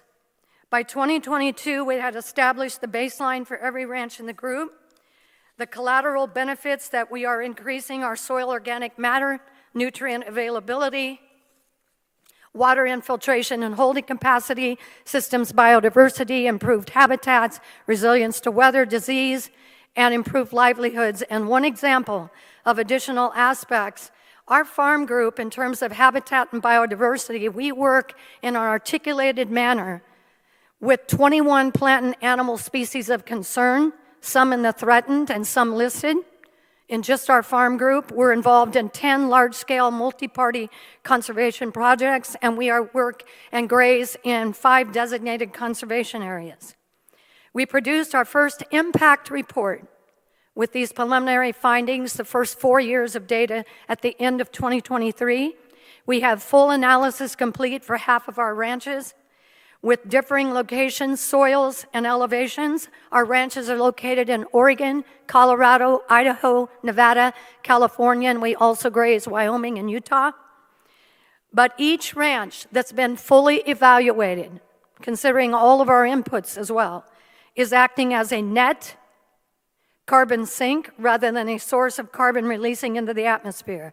Each has a net negative emissions value, meaning that our methane emissions from livestock are being offset by the function of the rangeland systems at levels that support increasing carbon capture. And last year, those ranches, half of who we have in the group, also avoided an additional 75,000 tons of CO2 equivalents.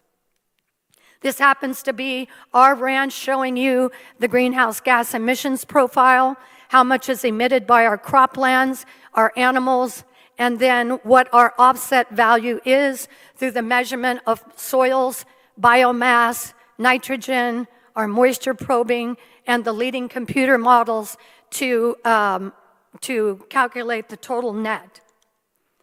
This happens to be a graph that's showing every single ranch, when fully evaluated, is a net negative on emissions data. We're in year 5 of our project. It has drawn the attention of a number of carbon and ecosystem services companies. These companies provide the measurement, reporting, and verification protocols needed to actually register credits or verified reductions in net atmospheric greenhouse gases on leading registries. Our farm group is approved now as a single project to bring quality credits. Thus far, only one of our ranchers, which is ours in Oregon, we're in year 3 of our contract. It is a new income stream for a measured, net, positive environmental deliverable, and it's a game changer for family farms and ranches. We are very close to having a new income stream for all the other ranches. I hope to have that in place before the next year starts, 2025.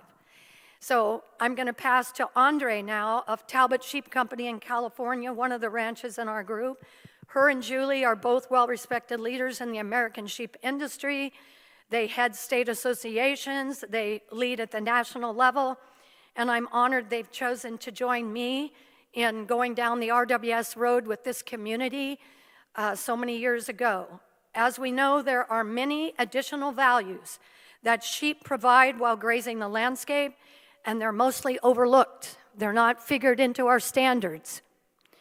But Andre is a real leader in one of those, and she's going to talk about it now. Thank you.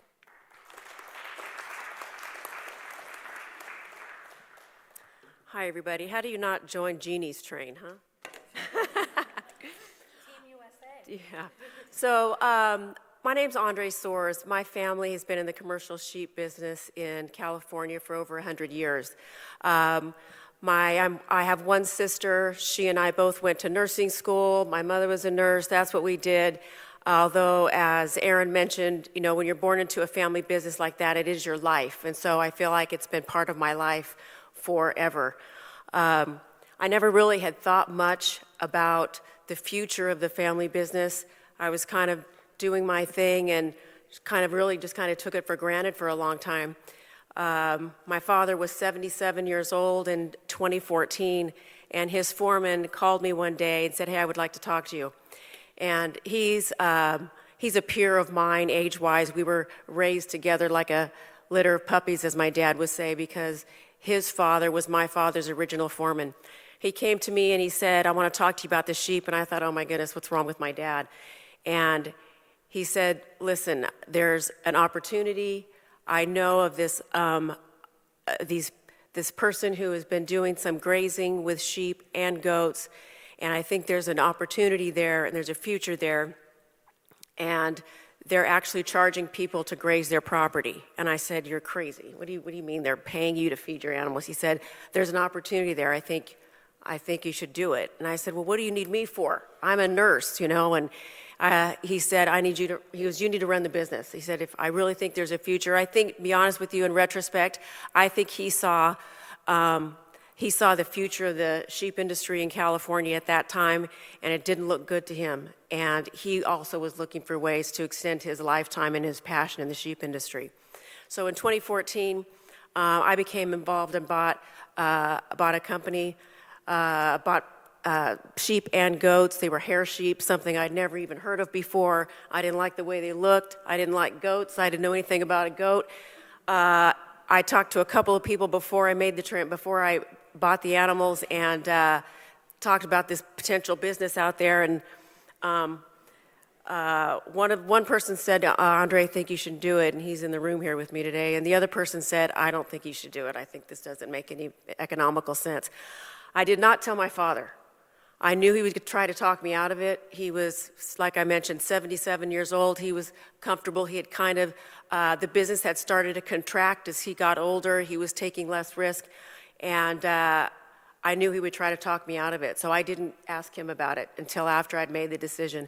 And when I went to him and told him what I had done, he was sickened. I'll never forget, we were sitting in a little living room of their house they've lived in for 65 years, and he said, oh my gosh, what are you doing? What are you doing? He said, I said, why is he so against this? And he said, it's the life, you know, it's the life. I don't want you, you know, 24/7 operation, you know, it's phone calls, it's problems, it's the market's not good. This industry's not going to be here for you in the future. And I said, you know what, I'm a neonatal nurse, I work with preemies, and I said, you know what, I thought about it, and I said, you know, right now I'm responsible for a 27 operation. I was in management and had been for a long time. I was on call all the time.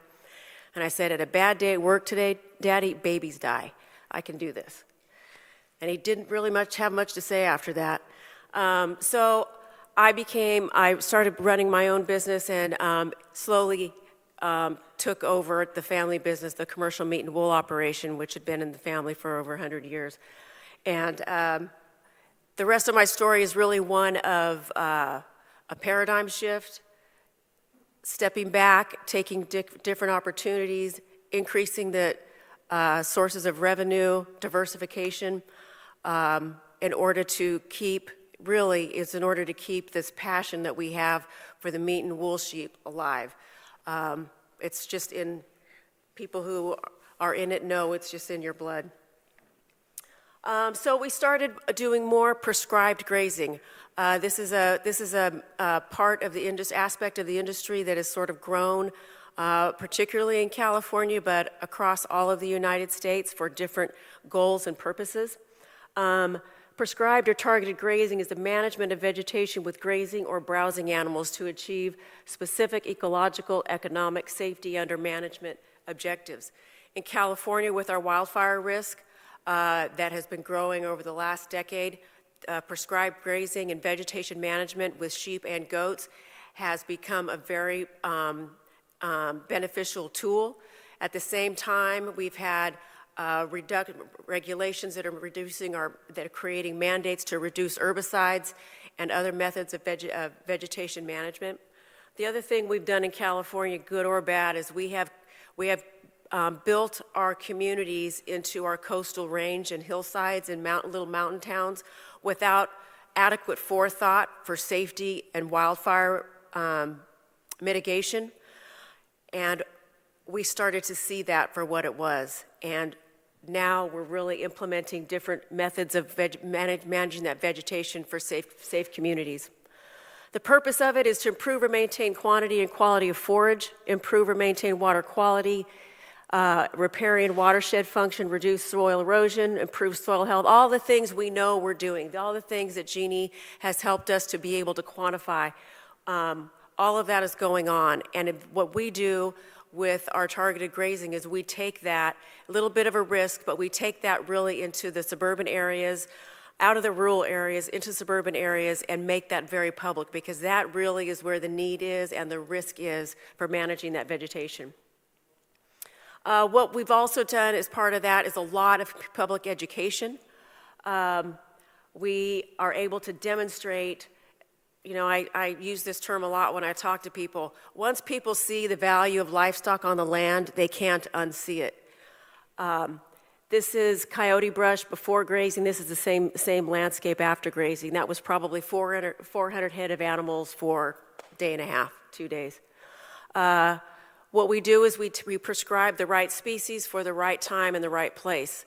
So I've got to use, I've got wool sheep, I've got hair sheep, and I've got goats, and I've got the combinations of those that I could pull together to create the best impact to reach the goals of the livestock on the land for whoever we're grazing for.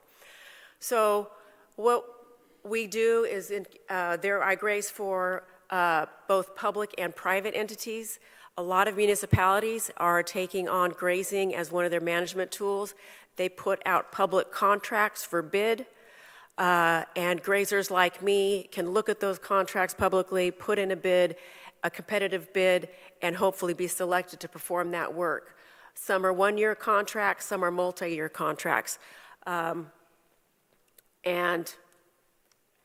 that's how from year to year, your income is not guaranteed, but our income is never guaranteed in our business. This has allowed me to provide another level of, another resource and revenue source, to help balance the challenges in the markets of sheep, meat, and wool.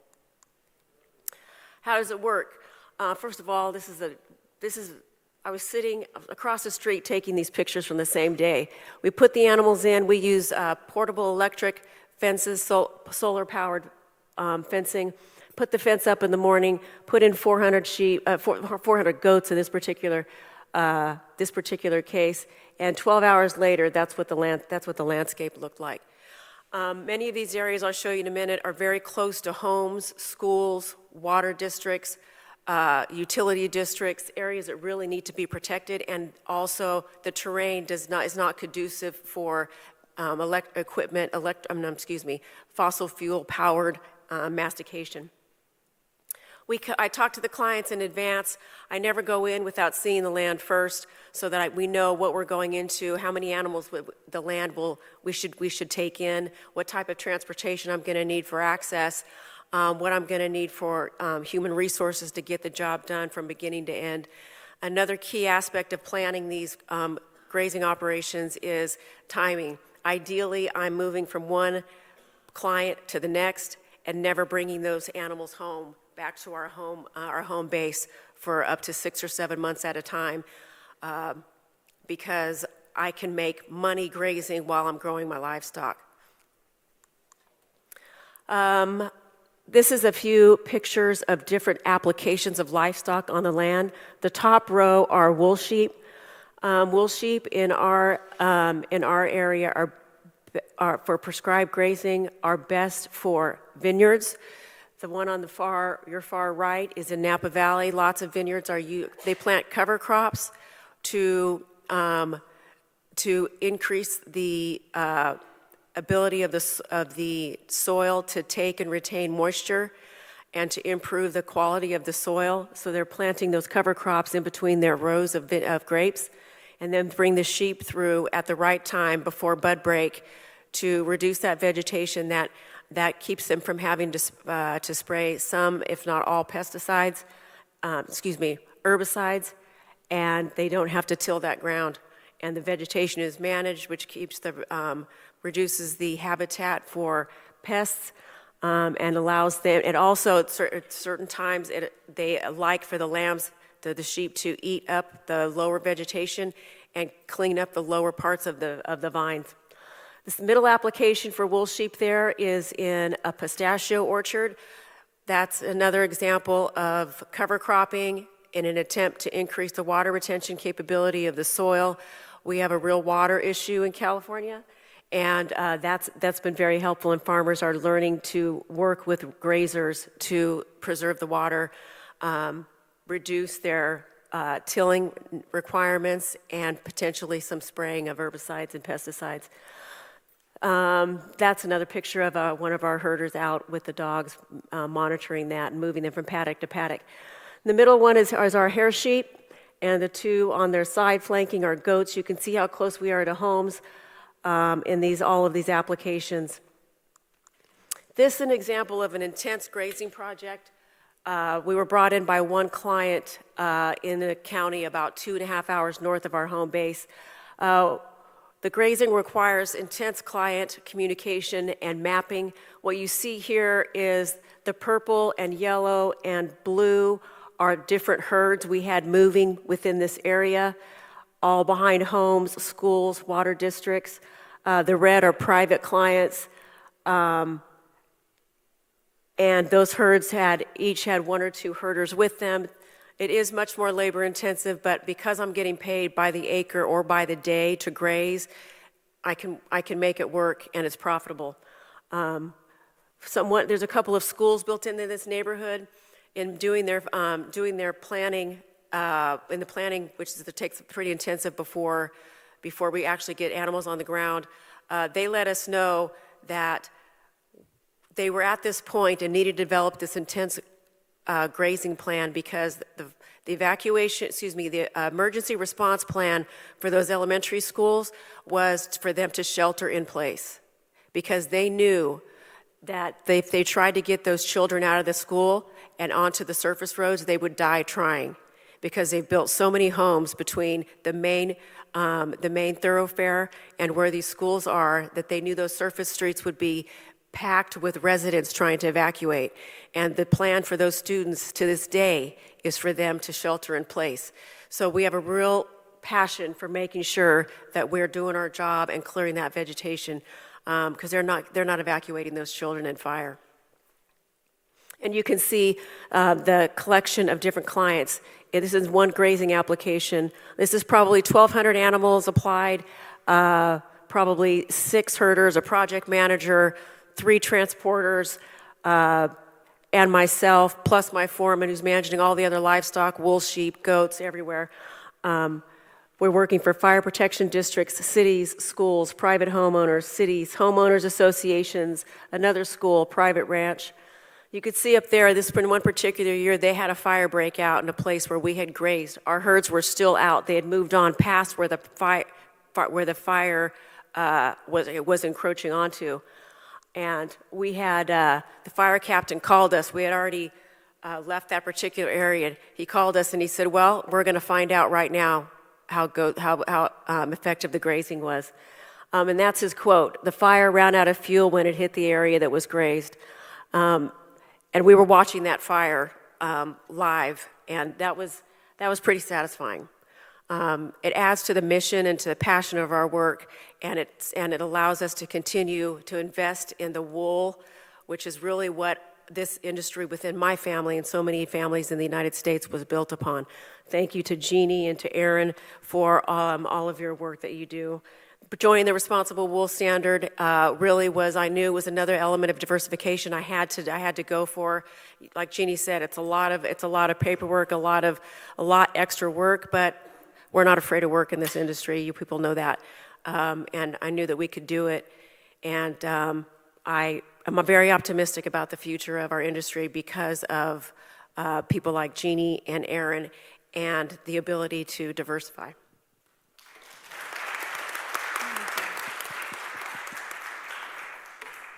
There is so much passion and you want to kick us off the stage? We have one more session before the lunch, so yes, I think many audience like me are amazed by the passion and dedication of the speakers to their homeland and the family legacy. So we have one more session before lunch by Francis van Hasselt and Simona Sommer.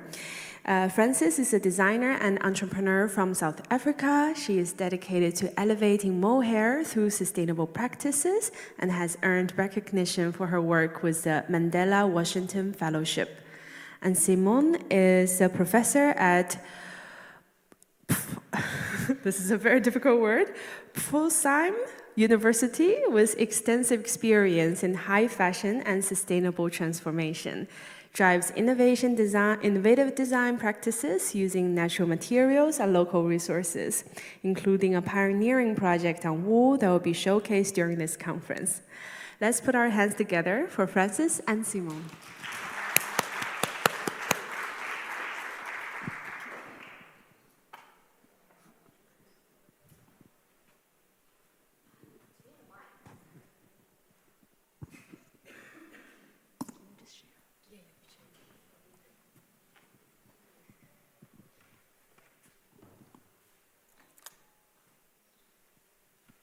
Hi everyone, sorry we're running super late, but we hope, and thank you for staying for our conversation. Firstly, we are hungry, but we're also really excited to be here and feel very grateful and privileged to share our thoughts on the future of design with you. And we really want to thank Willie and your entire team for this phenomenal event and for creating a space where we can share these thoughts. So Simone and I have just discussed how we're going to unpack the future of design, and we're going to do it through 3 key topics. The first being the importance of material, the second being education, and the third, innovation. So to start us off with materials, is that we believe that for the future of design, the fashion and textile industry really needs to start being informed by nature instead of continually asking nature to adapt itself to the needs of fashion. And so, Simone, I really want to ask you what your thoughts are of how do you put natural fibers or materials into the classroom of young designers, and also facilitate ways in which growers or land-level actors working with materials can interact with students.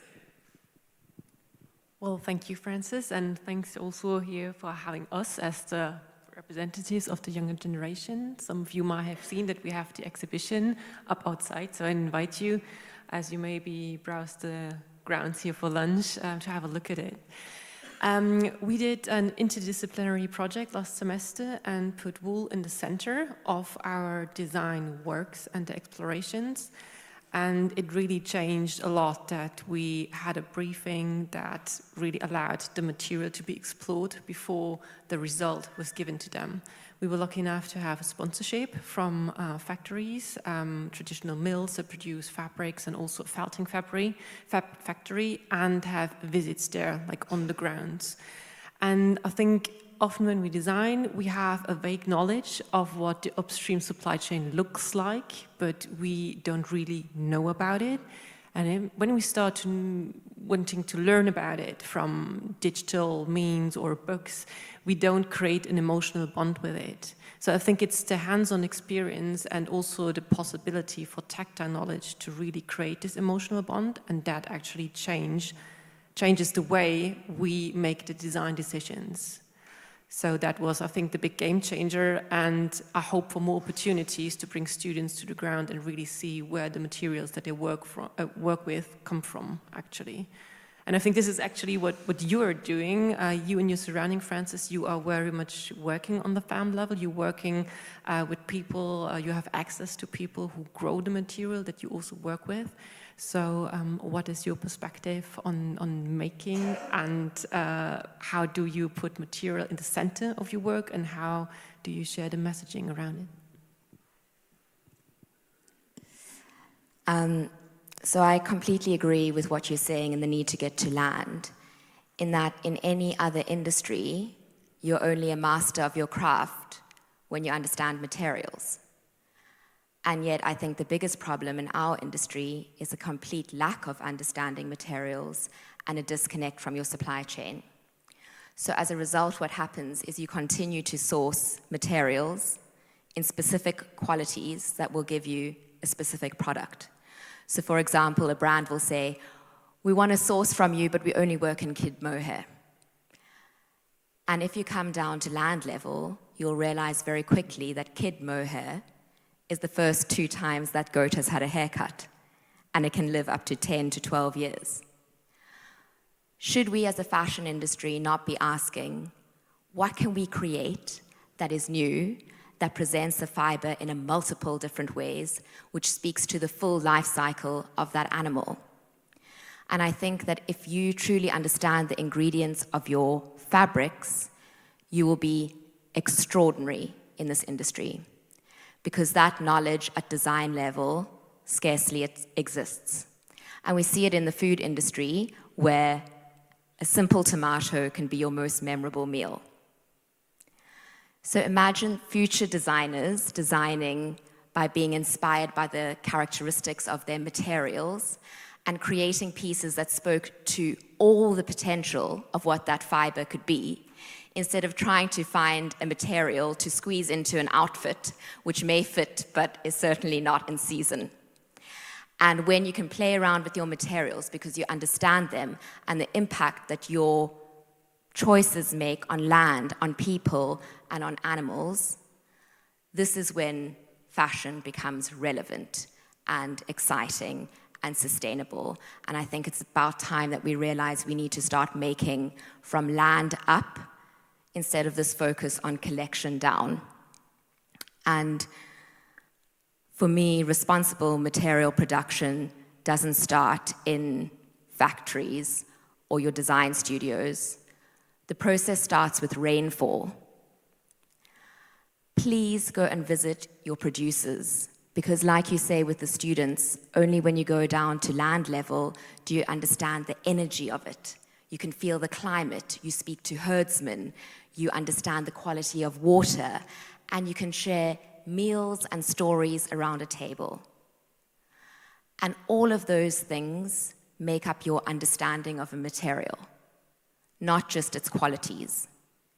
And when you, as a designer, know all those skills and elements to get from rainfall to your runway, it is impossible for you not to understand the value of every single thread and feel a responsibility to make in the same way.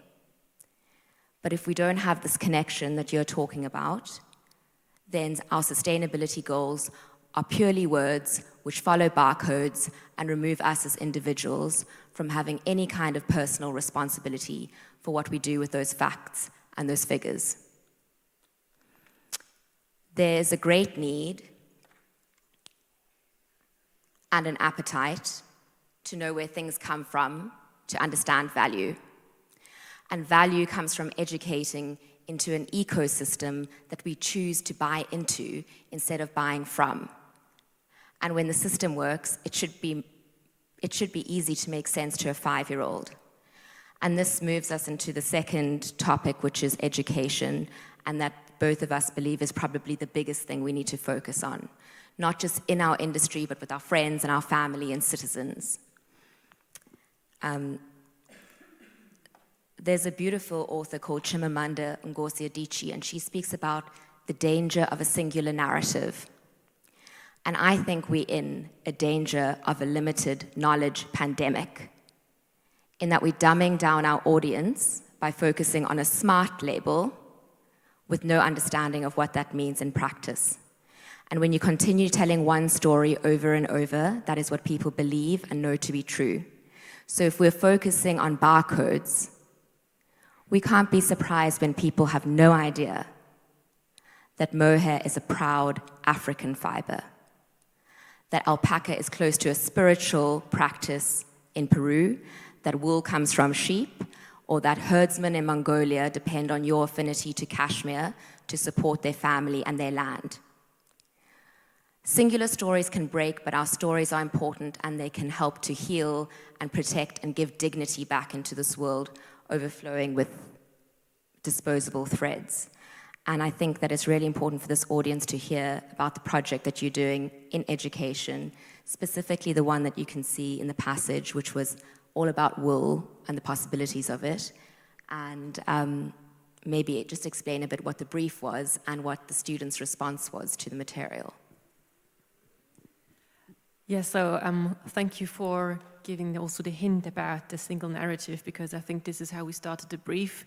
And I think this is also the responsibility that everybody has working in education, also to liberate ourselves from a kind of prescribed or prevailed way how we educate and give out briefings. So the expectation for this project wasn't to do a collection as we know it usually. So by the end of the semester, please have 6 looks ready and or one object with a clear prescription of your target group. But we went into exploration mode and said it's about experimenting. It's a kind of journey with an open result. So I asked the students, for instance, to document also their failures. I asked them to document what they liked when they felt inspired. And it was open for them to explore wool really from fiber to yarn, to the fabric, to the felt.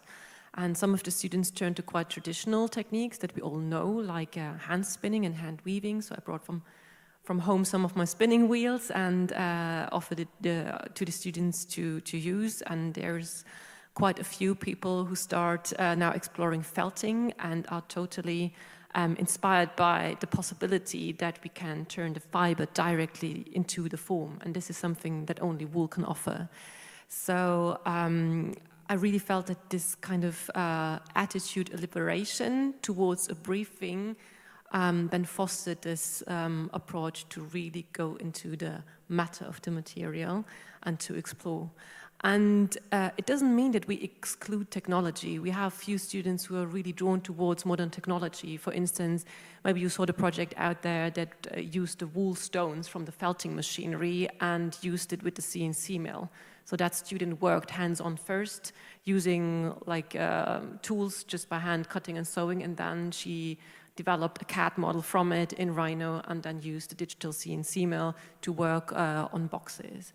So we see that there is a huge variety and opportunity to explore new things, and if we leave the trodden path and the singularity of an expectation or an industrial expectation how things must be done, I think we can question it, we must question this. Francis, however, talking now with the voice of a fashion person and talking about looks, you are a textile designer, you have a brand, but you're also educator yourself. You have a different approach with your background. You know a lot about grazing the lands at the farm level, and you try to include this in your teaching. So what's your experience in doing this, and how do you do it? Thank you. I think my experience is very similar to what you've just explained. But I'm always shocked that we're educating right back into the problem, in that we're telling fashion students to spend all their time dreaming up a collection, and in the last 10% of the time they run to a fabric store, buy a material, any material, in the hope that it will achieve their objective.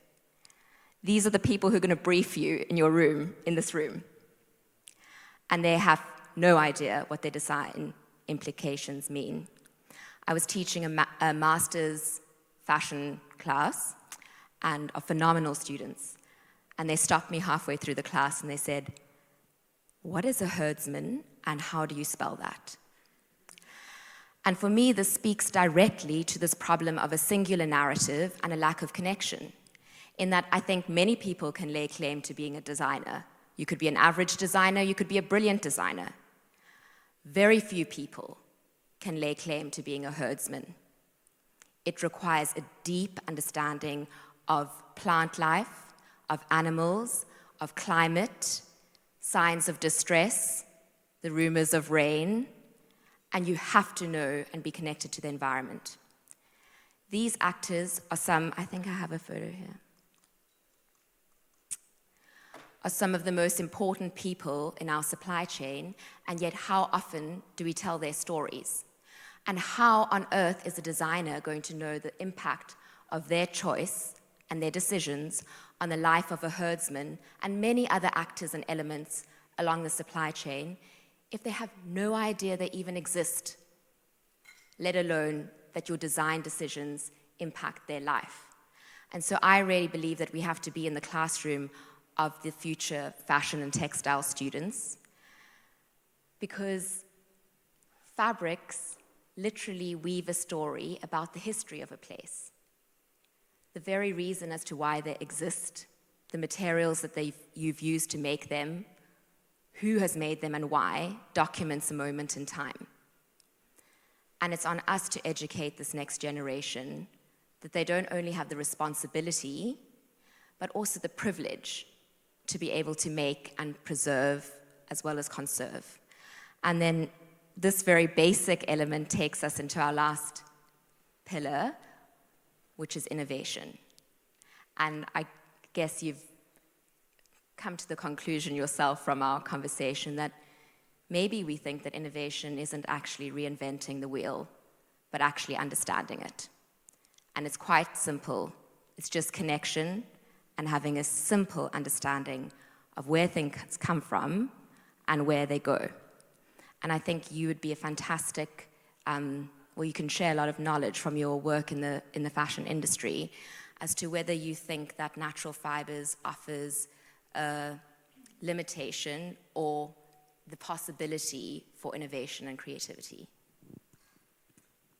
Yeah, tricky question, and there is no clear answer. I think it's a classic yes and no answer. So having worked in this industry for more than 15 years and also worked in the past years in the area of sustainable, whatever that might be, innovations, I can see both, actually.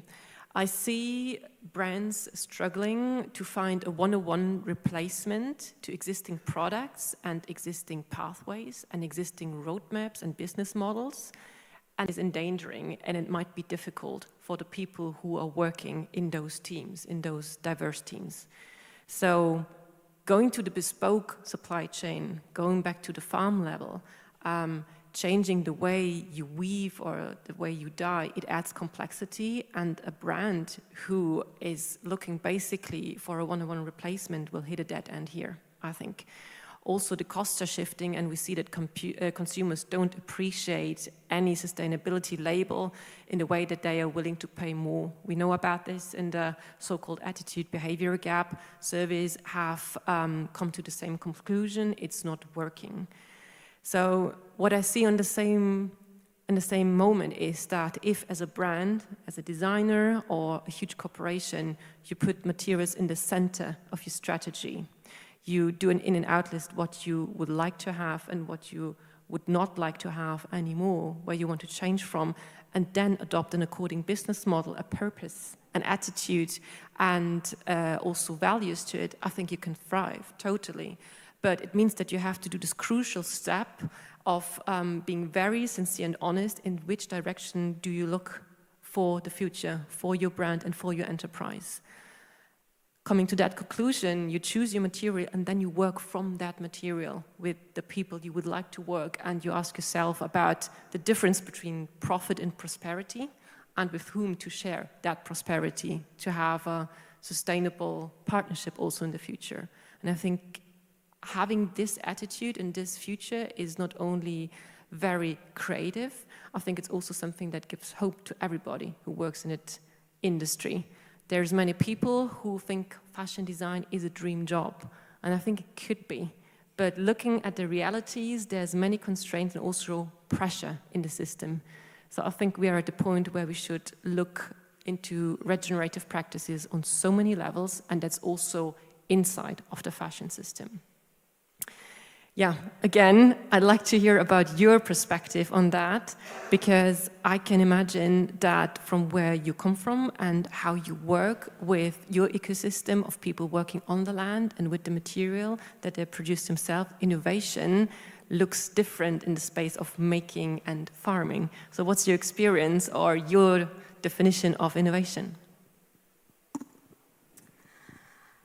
Thank you. I think from a making perspective, in this time of heightened technology and doing most of our lives through the screen, there has been a definite demand and reverse pullback towards artisanal, handmade pieces made from natural materials, because there's a certain amount of comfort and connection and soul that these pieces give, which is one of the only things that mass-produced mechanized objects will never be able to give us.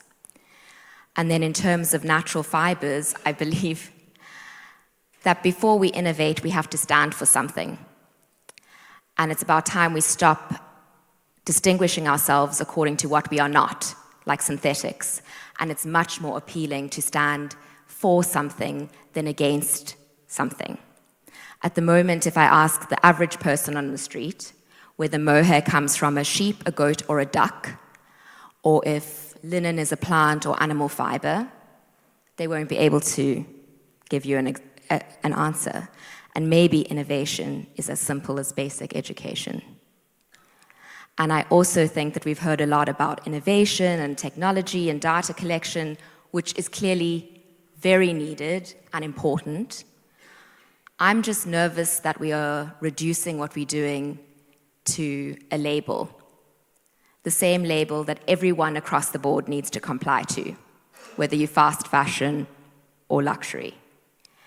And from what I've seen working, or my family on the farm, and how much skill and knowledge and care, and I mean, you saw it with Jeannie, your example of your farm, and then spending time in Biella and the mills, the same passion, genius, brilliance exists. And we have to realize that this concept of luxury is way more than an object or a tag.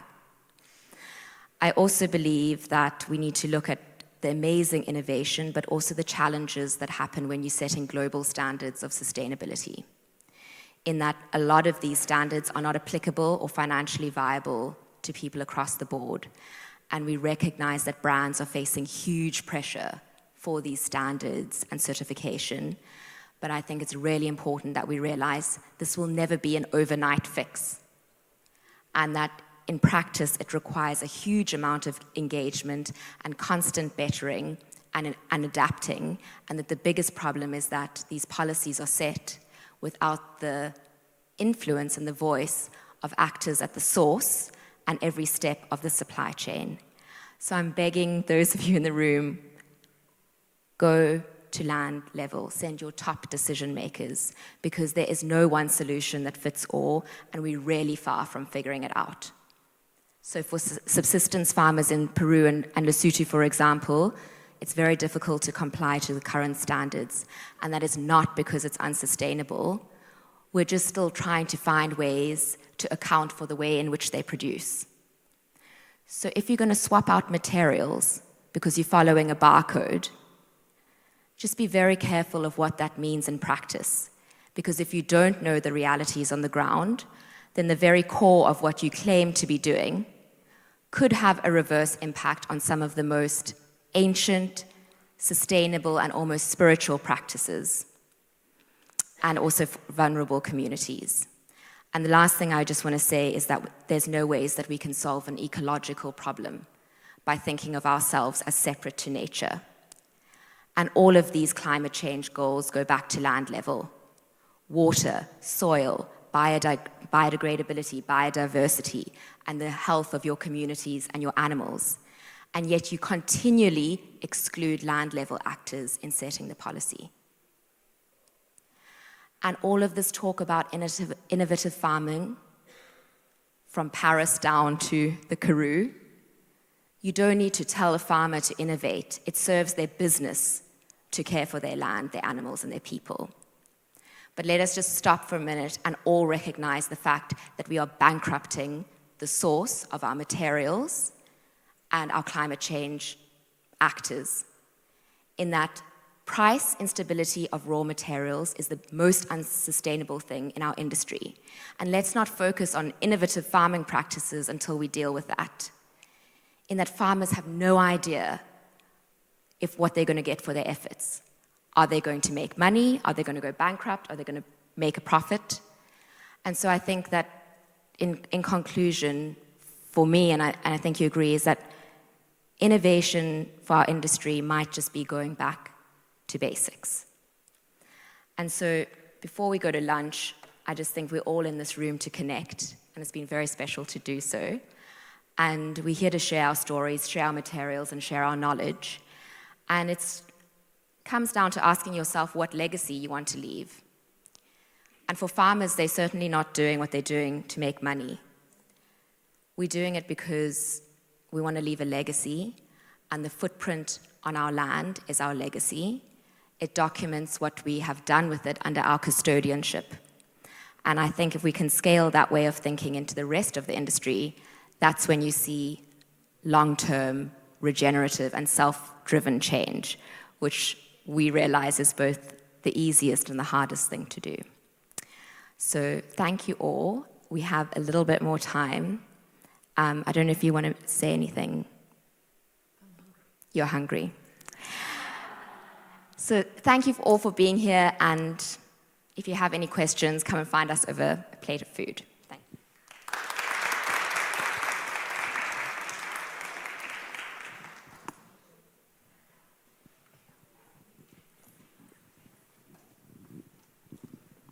Well, Francis and Simone definitely left us some food for thought as we had for lunch. After lunch, the sessions will continue in Sala Seminari and in the library. You can find the schedule online, and we'll have an hour break for lunch. Oh, yeah, so here's where the locations will be. In the Sala Seminari, there will be the implementing the ZDHC Roadmap to Zero program, and then next slide. Understanding certifications. So if you are interested, please go to Sala Seminari. And for those registered for the Textile Exchange Animal Fiber Roundtable Summit, that's going to be in the library. If you are confused about where to go, there are staff in the hallway that can guide you. Okay, enjoy your meal.